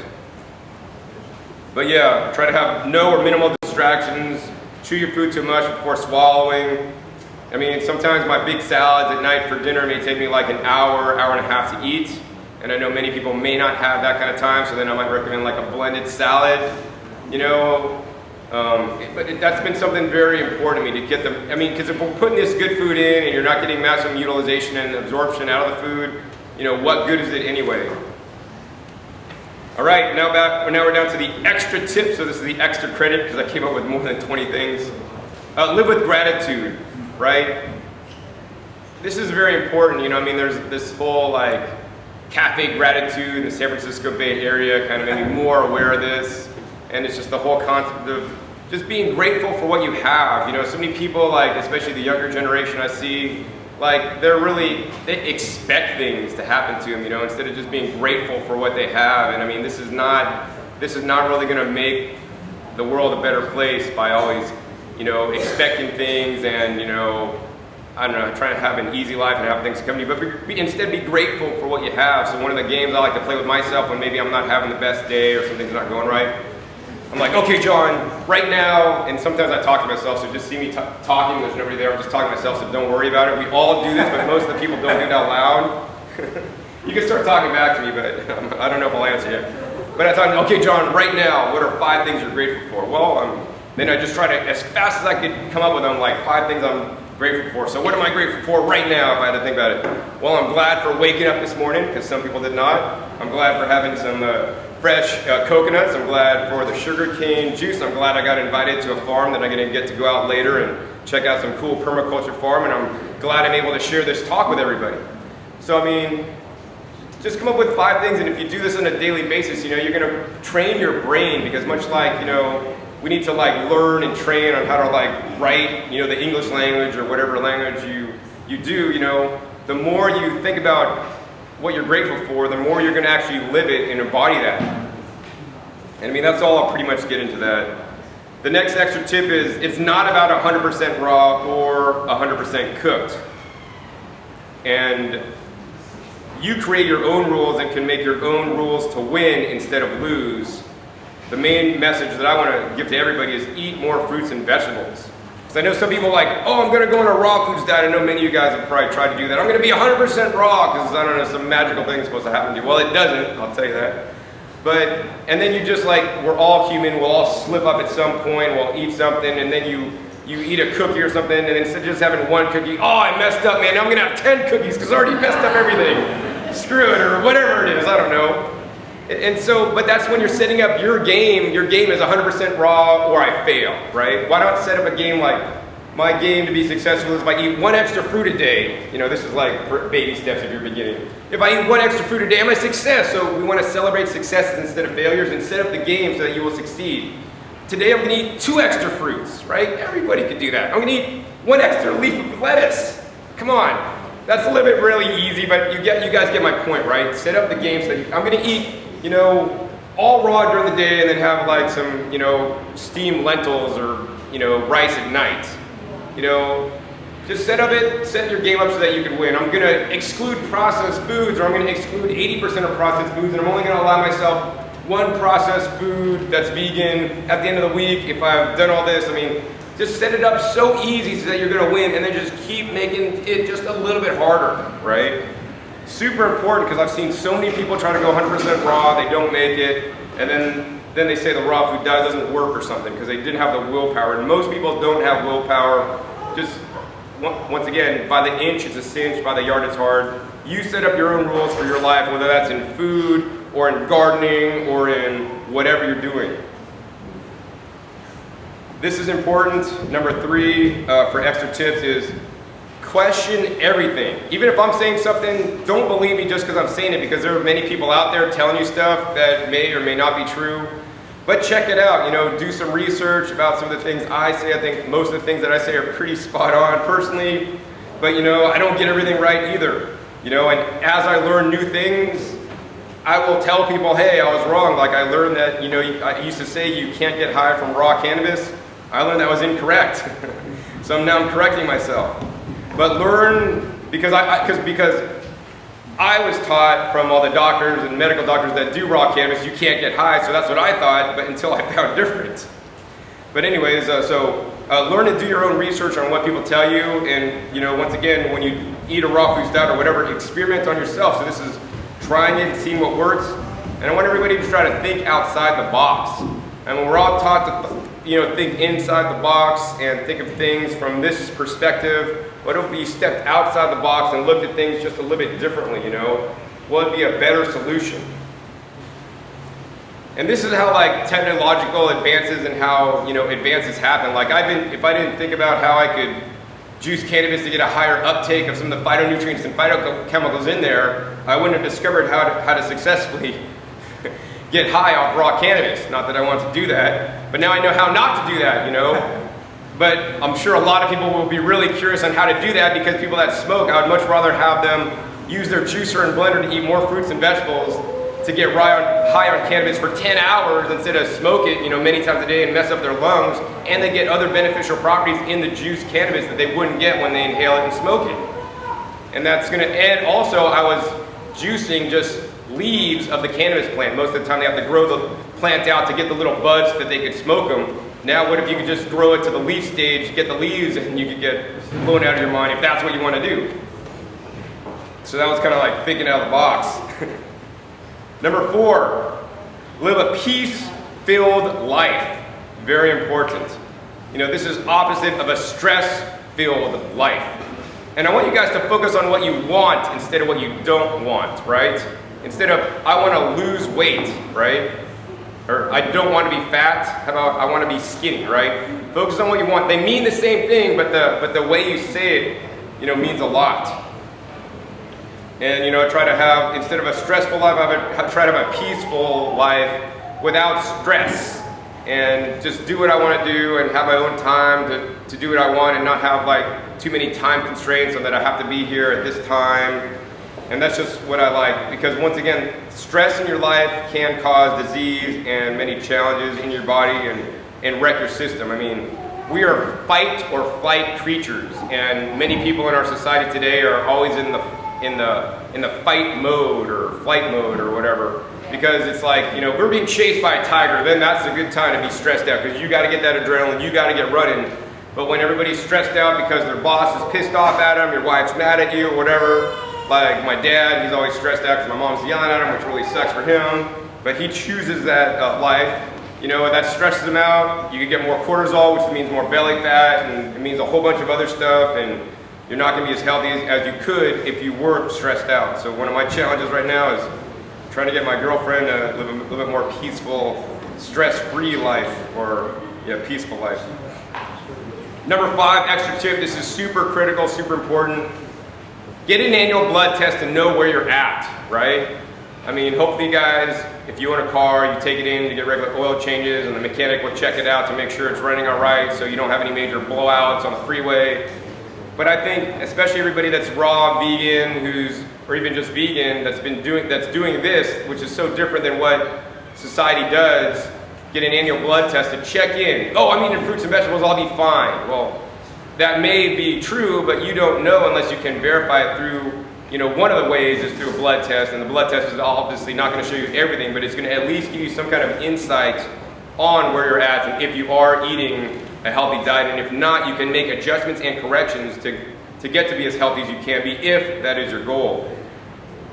Now, besides getting an annual blood test, it's very important, once you do get the blood test, is get it interpreted by somebody that understands a raw, vegan, plant-based diet, because some of the numbers on a raw, vegan blood test, if a regular doctor looked at this, oh my God, this is too low, you need to eat eggs or some crap, right? Because they're not used to looking at something different. They're used to looking at standard blood tests, which in some cases are actually very unhealthy, but it's just what they see all the time and what is considered normal. We are abnormal, right?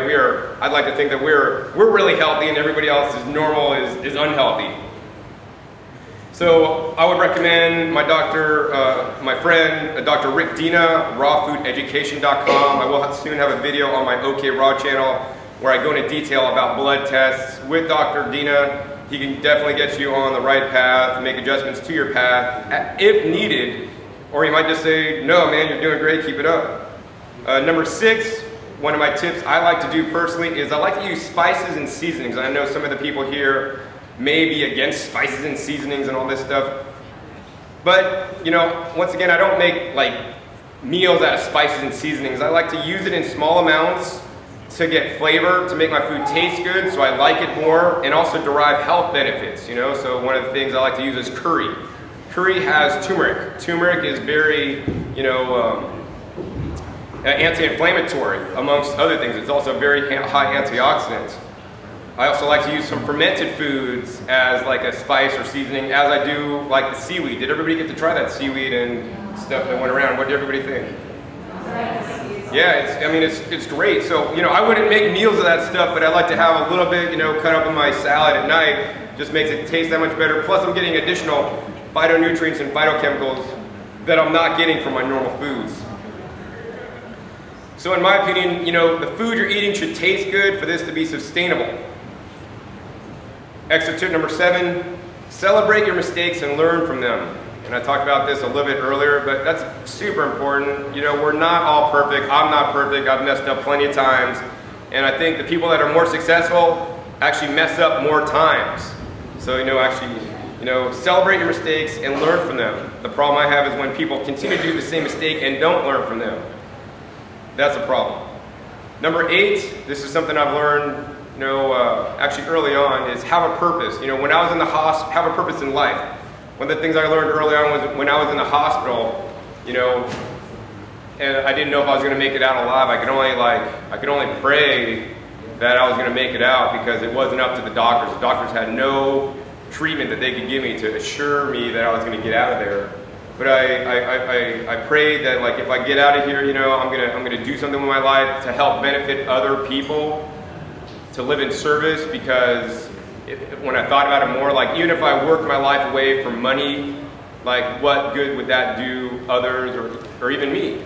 So that's why, you know, a big purpose in my life is to help educate others about what I've learned over all these years, and to just help other people on the planet. I mean, was it do unto others as you would want done to yourself or something?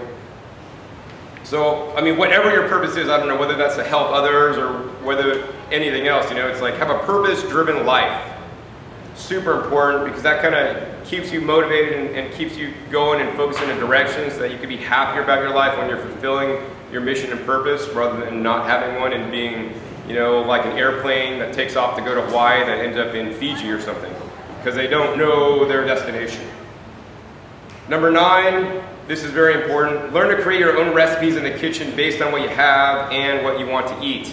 So I know many people, and this is like going against like culture here, everybody always wants that recipe book. John, you need to come out with a recipe book so I know what to eat. I know what you eat.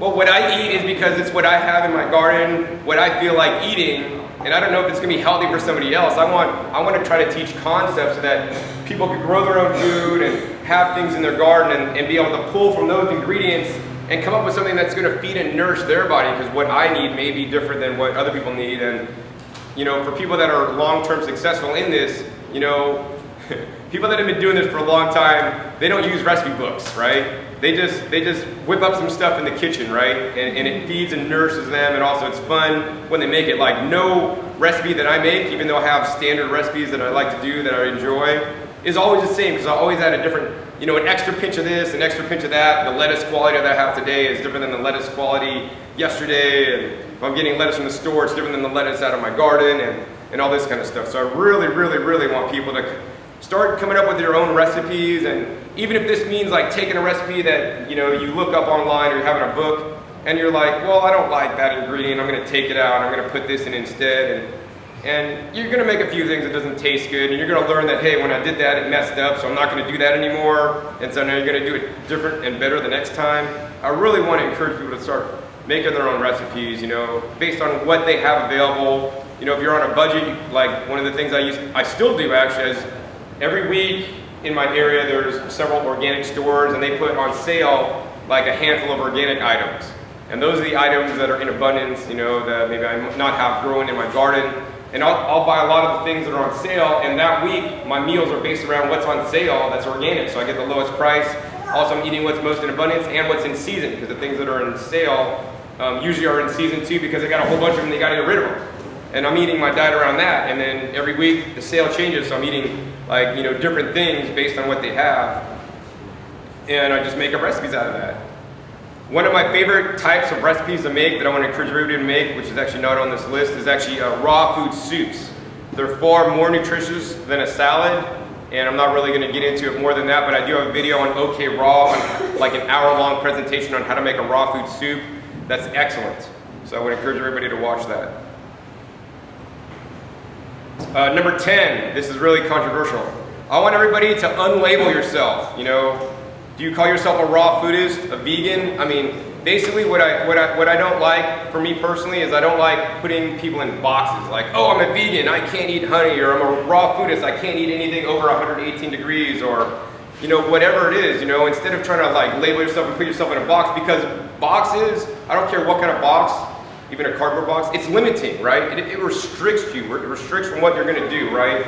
Instead, I want you guys to have an open definition that is fluid and constant to change. So instead of describing myself as a raw foodist, which I am, in which people, if they want to say what I am in 2 words, or raw food vegan or whatever, I don't want to really say that. I want to say, you know, I eat a whole food, plant-based, fruit and vegetable, abundant, and, you know, primary source of my calories diet in its freshest, most possible state with the most amount of nutrients, you know, or something. And define it with words to give a broader definition, because, you know, raw food is, you can eat dates and nut butter all day, and you could be a raw foodist. That's not very healthy, right?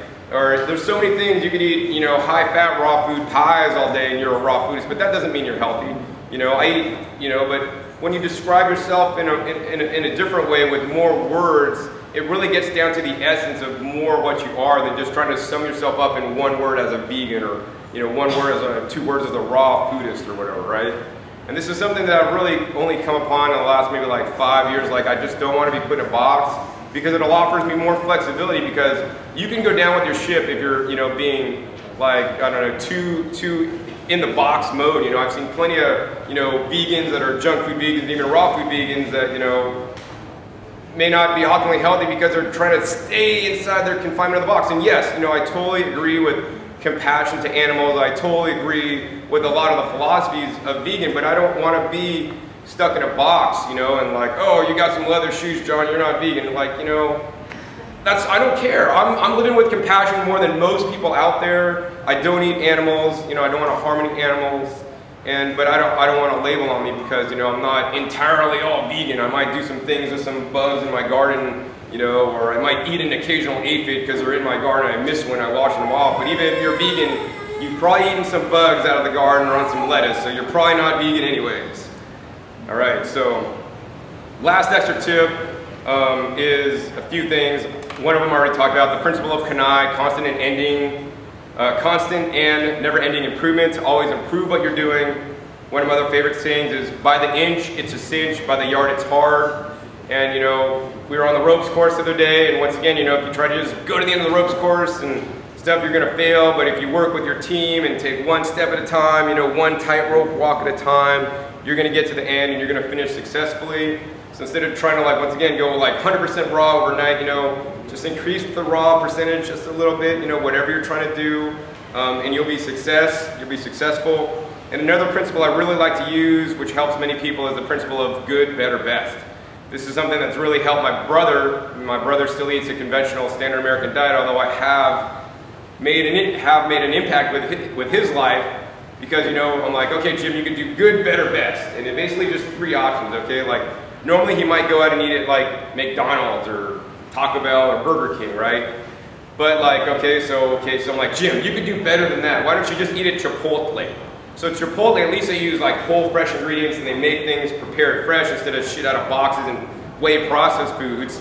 And that's like better and best, of course, if you make a salad or like a fresh smoothie at home, which he knows, and he knows you should do that.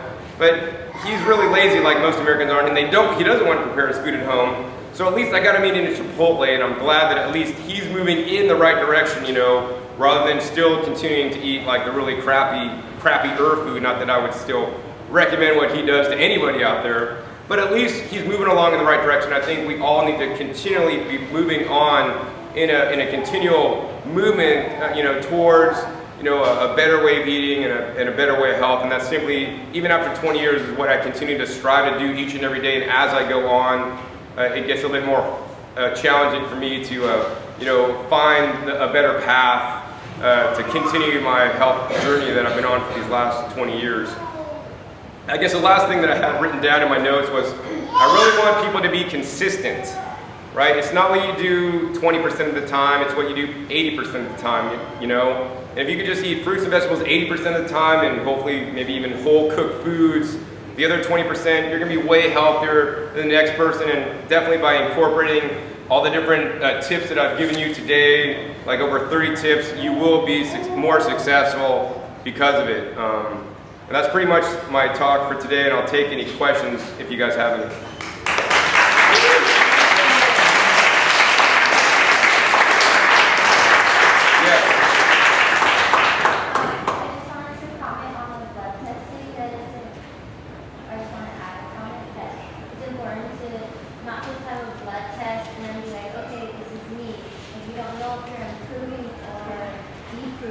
Right, so you get, yeah, Rick would recommend a series of blood tests. You can kind of see where you're at and then where you are. Yeah, to see what you're doing between those two blood tests. Exactly. Improving it or not. Right, good point, thank you. Yes? Yeah, you were mentioning about natto. Natto. The soybean fermented. Right. What do you think of tempeh? Tempeh. So I haven't gotten into tempeh yet. I know natto, you know, I eat natto for, I like its flavor, number one. But number two, I like that it has the vitamin K2, which is, in my opinion, you know, very important nutrient that's hard to get otherwise. So if I found a nutrient in the tempeh that I might not be getting from some other source, which I would rather get it from a raw food source than a, you know, a cooked and then fermented live food source, you know, that would be my choice. Sure. So the question is, what do I do if I don't feel hungry but have a drop in energy? Do you still eat? What do you do? And that's a tough question, you know. I mean, I don't know it all. I don't know any particular buddy's body, and I can't say like, hey, do this. I can tell you that if I have that situation, what I would do is, if I didn't really feel hungry, I would minimally get hydrated, preferably get hydrated with something nutritious water, some nutritious living water. So I would use coconut water, some kind of, you know, vegetable juices, green juices, fruit juices, to kind of like get some energy in me and also allow me to stay hydrated. So I'd really be trying to take it easy. Because basically if you're not hungry, your body is maybe telling you you're maybe more ready to cleanse. Would be my best guess, yes. What kind of sunscreens do you use? So the question is, what kind of sunscreens do you use? So I really don't like to use sunscreen. My favorite sunscreen is clothing. So I'll take my clothing off. If I want to get sun, I will put clothing on. If I want sun, if you want clothing that actually some sun will go through, you want to look towards like flax or linen clothing, which will let some sun penetration. I also like to use hats, which I didn't bring anybody in my garden at home in Las Vegas. The sun's pouring down, so I like to wear a nice brimmed hat so my face does not get enough sun, too much sun. And then if I have to use one, I would like tend towards like one, of course, at the health food store. You know, with some of the different minerals in it that will reflect the light. Also, something as simple as using just coconut oil will give you small amounts of SPF, but it's not really that strong and we have to reapply. Have you heard of carrot oil? Carrot oil. So I haven't used carrot oil, but one of the things I know and one of the other foods that I really like is called anthocyanin. And it's an algae that's very high in antioxidants and it has protective quality, so that might be something good to look for in, you know, a sunscreen type product. Yes? If you had to choose a color for like a rainbow, like the color of the rainbow, what would be like the color you would choose for food? Let's say if it's one or two colors, would it be blue or pink or purple? Which has the most like photonutrients and sun energy? So the question is, if you had to choose a color of the rainbow for a food with nutrients, what are the 2 or 3 colors you choose? Well, I mean, I guess I would choose like green, because green is like a really dominant color on the planet. I would choose blue and maybe like, I don't know, red and orange. Is purple the higher colors? Yeah, purple would be good too. I mean, you really want some of the more darker colors, but like I don't like to discriminate against any color, any color fruit. Yes, I understand. Or vegetable. Yes? We were talking about water earlier. What is your opinion on alkalized water? So the question is, what is my opinion on alkalized water? So, I mean, that's a big topic. You know, they sell these alkaline water machines for like a lot of money and stuff, and I've had one for some amount of time, used it, and then I didn't use it. Thought I felt different, didn't feel different. I mean, number one, it's really important to have a good filtered water. Many alkalinizers that are being sold today don't have a sufficient filter to remove some of the bad crap in there, but they do put alkalinity into the water by shifting around the minerals in there.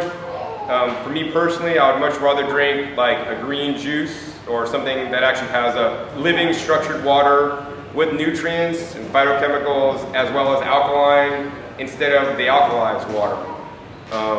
You know, I'd rather drink coconut water before I drink alkaline water, you know. I mean, I don't really see the super huge benefit. You know, I don't think it's like that miraculous like they claim it is. You know, if you're getting an alkalized water and it's already filtered and that's just an extra thing, I don't think it's really an issue, but I don't really see super huge benefit. I see a lot of marketing stuff behind that. What's the name of the toothbrush and what about the water that's steamed and then instead of that Sure, so the question is, what's the name of the toothbrush? So the toothbrush I have is actually called the Soladey, S-O-L-A-D-E-Y 4. And that's the one that has a solar panel and releases the ions in here to kills bacteria and stuff. And what is my opinion of distillation? So I think, you know, I used to really not like distillation because it was heating the water hotter than what nature would heat it up. So like they say distillation is normal, John, because it heats the water and then it evaporates it, just like the clouds let down the rain. Well, the evaporation of the ocean doesn't happen at like, you know, at a boiling temperature. Otherwise we'd like, you know, be cooked like a frog in hot water if we went into the ocean. So it happens at a much lower temperature. So I'd much rather prefer distillation that occurred at a lower temperature. But based on more recent information I've had, you know, I'm under the opinion now that distillation is probably even a better way to purify water than, say, reverse osmosis. Provided you have a carbon filter after the distillation process, because distillation will not remove, you know, some of the volatile organic compounds, the VOCs, that the carbon afterwards will. Yes? You spoke about a pounder, but I didn't know how to spell it. You said ashwagandha something. Oh, ashataba. How do you spell it? A-S-H-I-T-A-B-A. Ashataba. A-S-H-I-T-A-B-A. Also known as Angelica Keiskei. K-E-I-S-K-I. And that's good for? There's a lot. Just if you do a search for ashataba, you will see all the different research. I know, you know, it's really good. They say they've done research on it for cancer and many other conditions, but you know, I'm not a doctor to tell you what something is good or not good for. I like to just say, I just want to get these foods into me and let my body figure out and let it do what it's going to do. But if I'm not getting that food, then my body won't be able to do all that stuff. Hey John. Yes. I'm sorry, we'll get you there. Have you ever used Shalaji or ketone, and what is your opinion? Shalaji and Ketone. Marine plasma. Oh, marine plasma. All right. So the question is, have I ever used Shilajit and marine plasma, and what do I think about it? So I've had Shilajit a few times and the marine plasma a couple times. I mean, once again, you know, I like to have a more inclusive raw food approach than like, oh, fruits and vegetables is all we need, and we'll get everything from fruit and vegetables. You know, I like to include different foods and see how it makes me feel, see how I react. And you know, I have a whole, you know, shelf full of different green food, superfood powders and fruit powders, you know. Now, do I eat those every day? I might put them in my smoothie once a week because I think there's benefit to spirulina and chlorella and algae powders and acai berry powder that I can't get fresh acai berries or something. So I'd probably include some of that, you know, as beneficial. I haven't really done anything like that, but I could see, especially I'd probably like the sea stuff a bit more than the Shilajit, you know. But it's probably all good, and you know, if you just include a little bit, I probably would, yeah. Yeah. I was just curious if you tested the other orange. I didn't, because I never got my Brix meter back, and I saw it. So what was that one? What did everybody think when they looked through the little meter? Did you guys see what I was talking about? Yeah, thank you. Any other questions? Yes? Where did I get the sea asparagus? So this is sea asparagus. They actually sell it at the Whole Foods in town. And then also this one actually I got at the farmer's market. So they go to several farmer's markets. This farmer's market, I saw them at the Mililani farmer's market on Saturday. And this one was actually at the KCC farmer's market at the community college on Wednesday. I'm pretty confident they're going to be at the farmer's market tonight in Kailua, and they're going to be at the farmer's market, you know, on Saturday at the KCC. Can you take it back to the mainland? Yes. So that's a good question. You can more than likely take back the ogo because I've seen people they ship it from here to there. The sea asparagus, I'm not so sure. Now, if you live in California, you could actually harvest the sea asparagus, also known as salponia, yourself. It grows in the San Francisco Bay Area. So I go down, in the bay in California and just harvest my own. And besides harvesting my own, I'll actually just dig up whole plants and take them home to my house and grow them.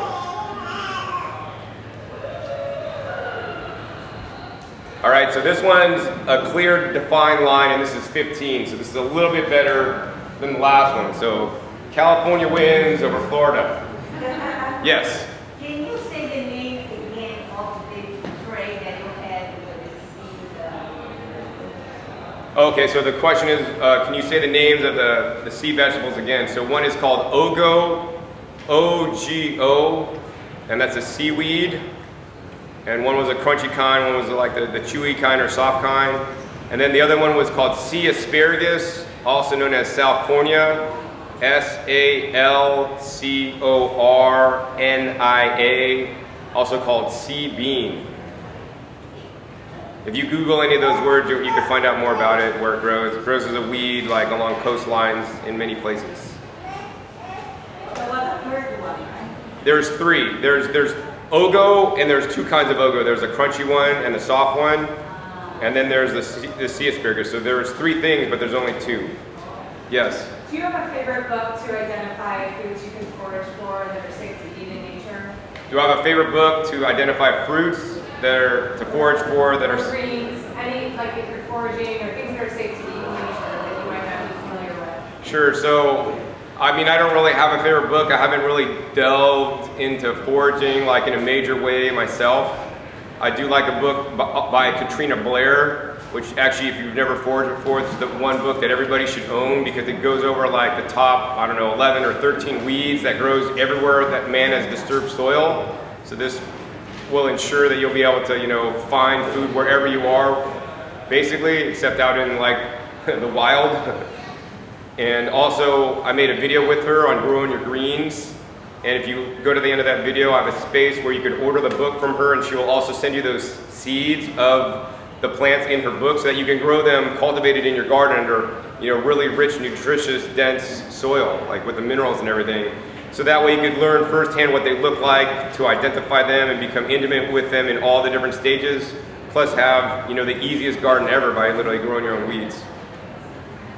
And what parent name again? The author? Katrina, K-A-T-R-I-N-A, Blair, B-L-A-I-R. So just go to growinyourgreens.com and search for Katrina or Blair and you will find the video.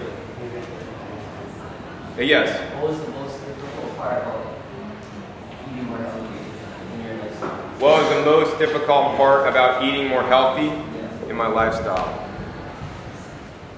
I mean, for me, probably like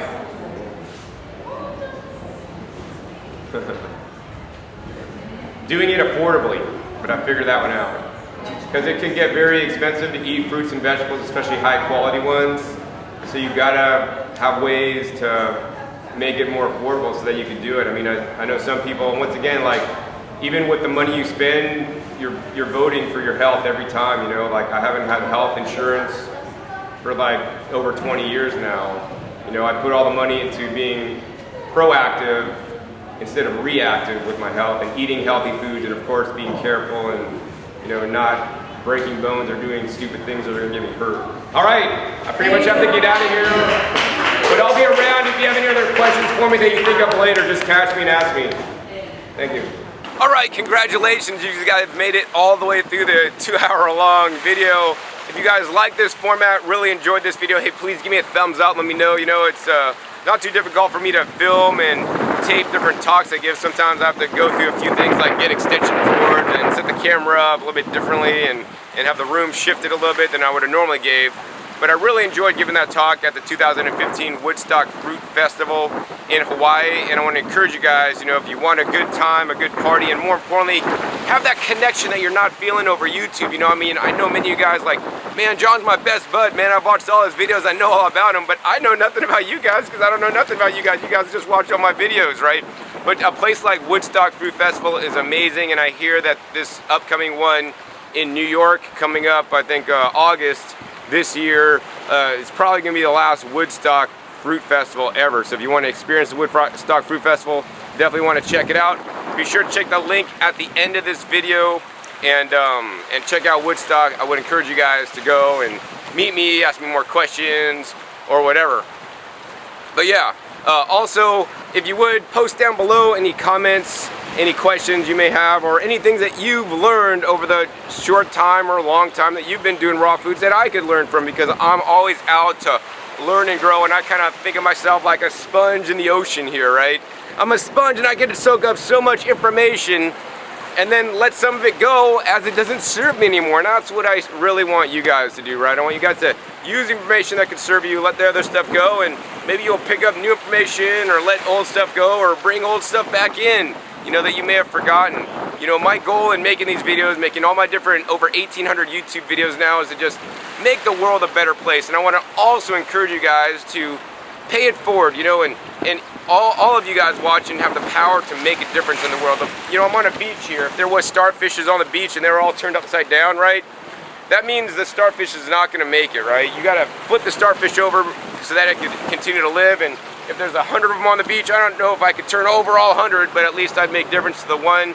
And that's what I want you guys to do. You guys can make a difference to, you know, specific people in your lives, but whether that means by making YouTube videos and 5 people, 10 people, 1,000 people watch it, or just by talking to your friends, family, loved ones, and even immediate family members, so that you guys can start eating a healthier diet today, and more importantly, you know, living greener on this beautiful planet that we live. So also be sure to subscribe to my videos if you're not already. I have over 450 episodes on this YouTube channel. If you're interested in learning how to grow your own food, be sure to check me out at growingyourgreens.com. And if you're interested in buying some of the equipment like the juices and blenders that allow you to make and prepare some delicious raw foods and make consuming them much easier, you want to check me out at discountjuicers.com, and also my corresponding YouTube channel for that, youtube.com/rawfoods. So that's pretty much it. Once again, this is John Kohler with okraw.com. We'll see you next time, and until then, remember, keep eating your fresh fruits and vegetables. They're always the best.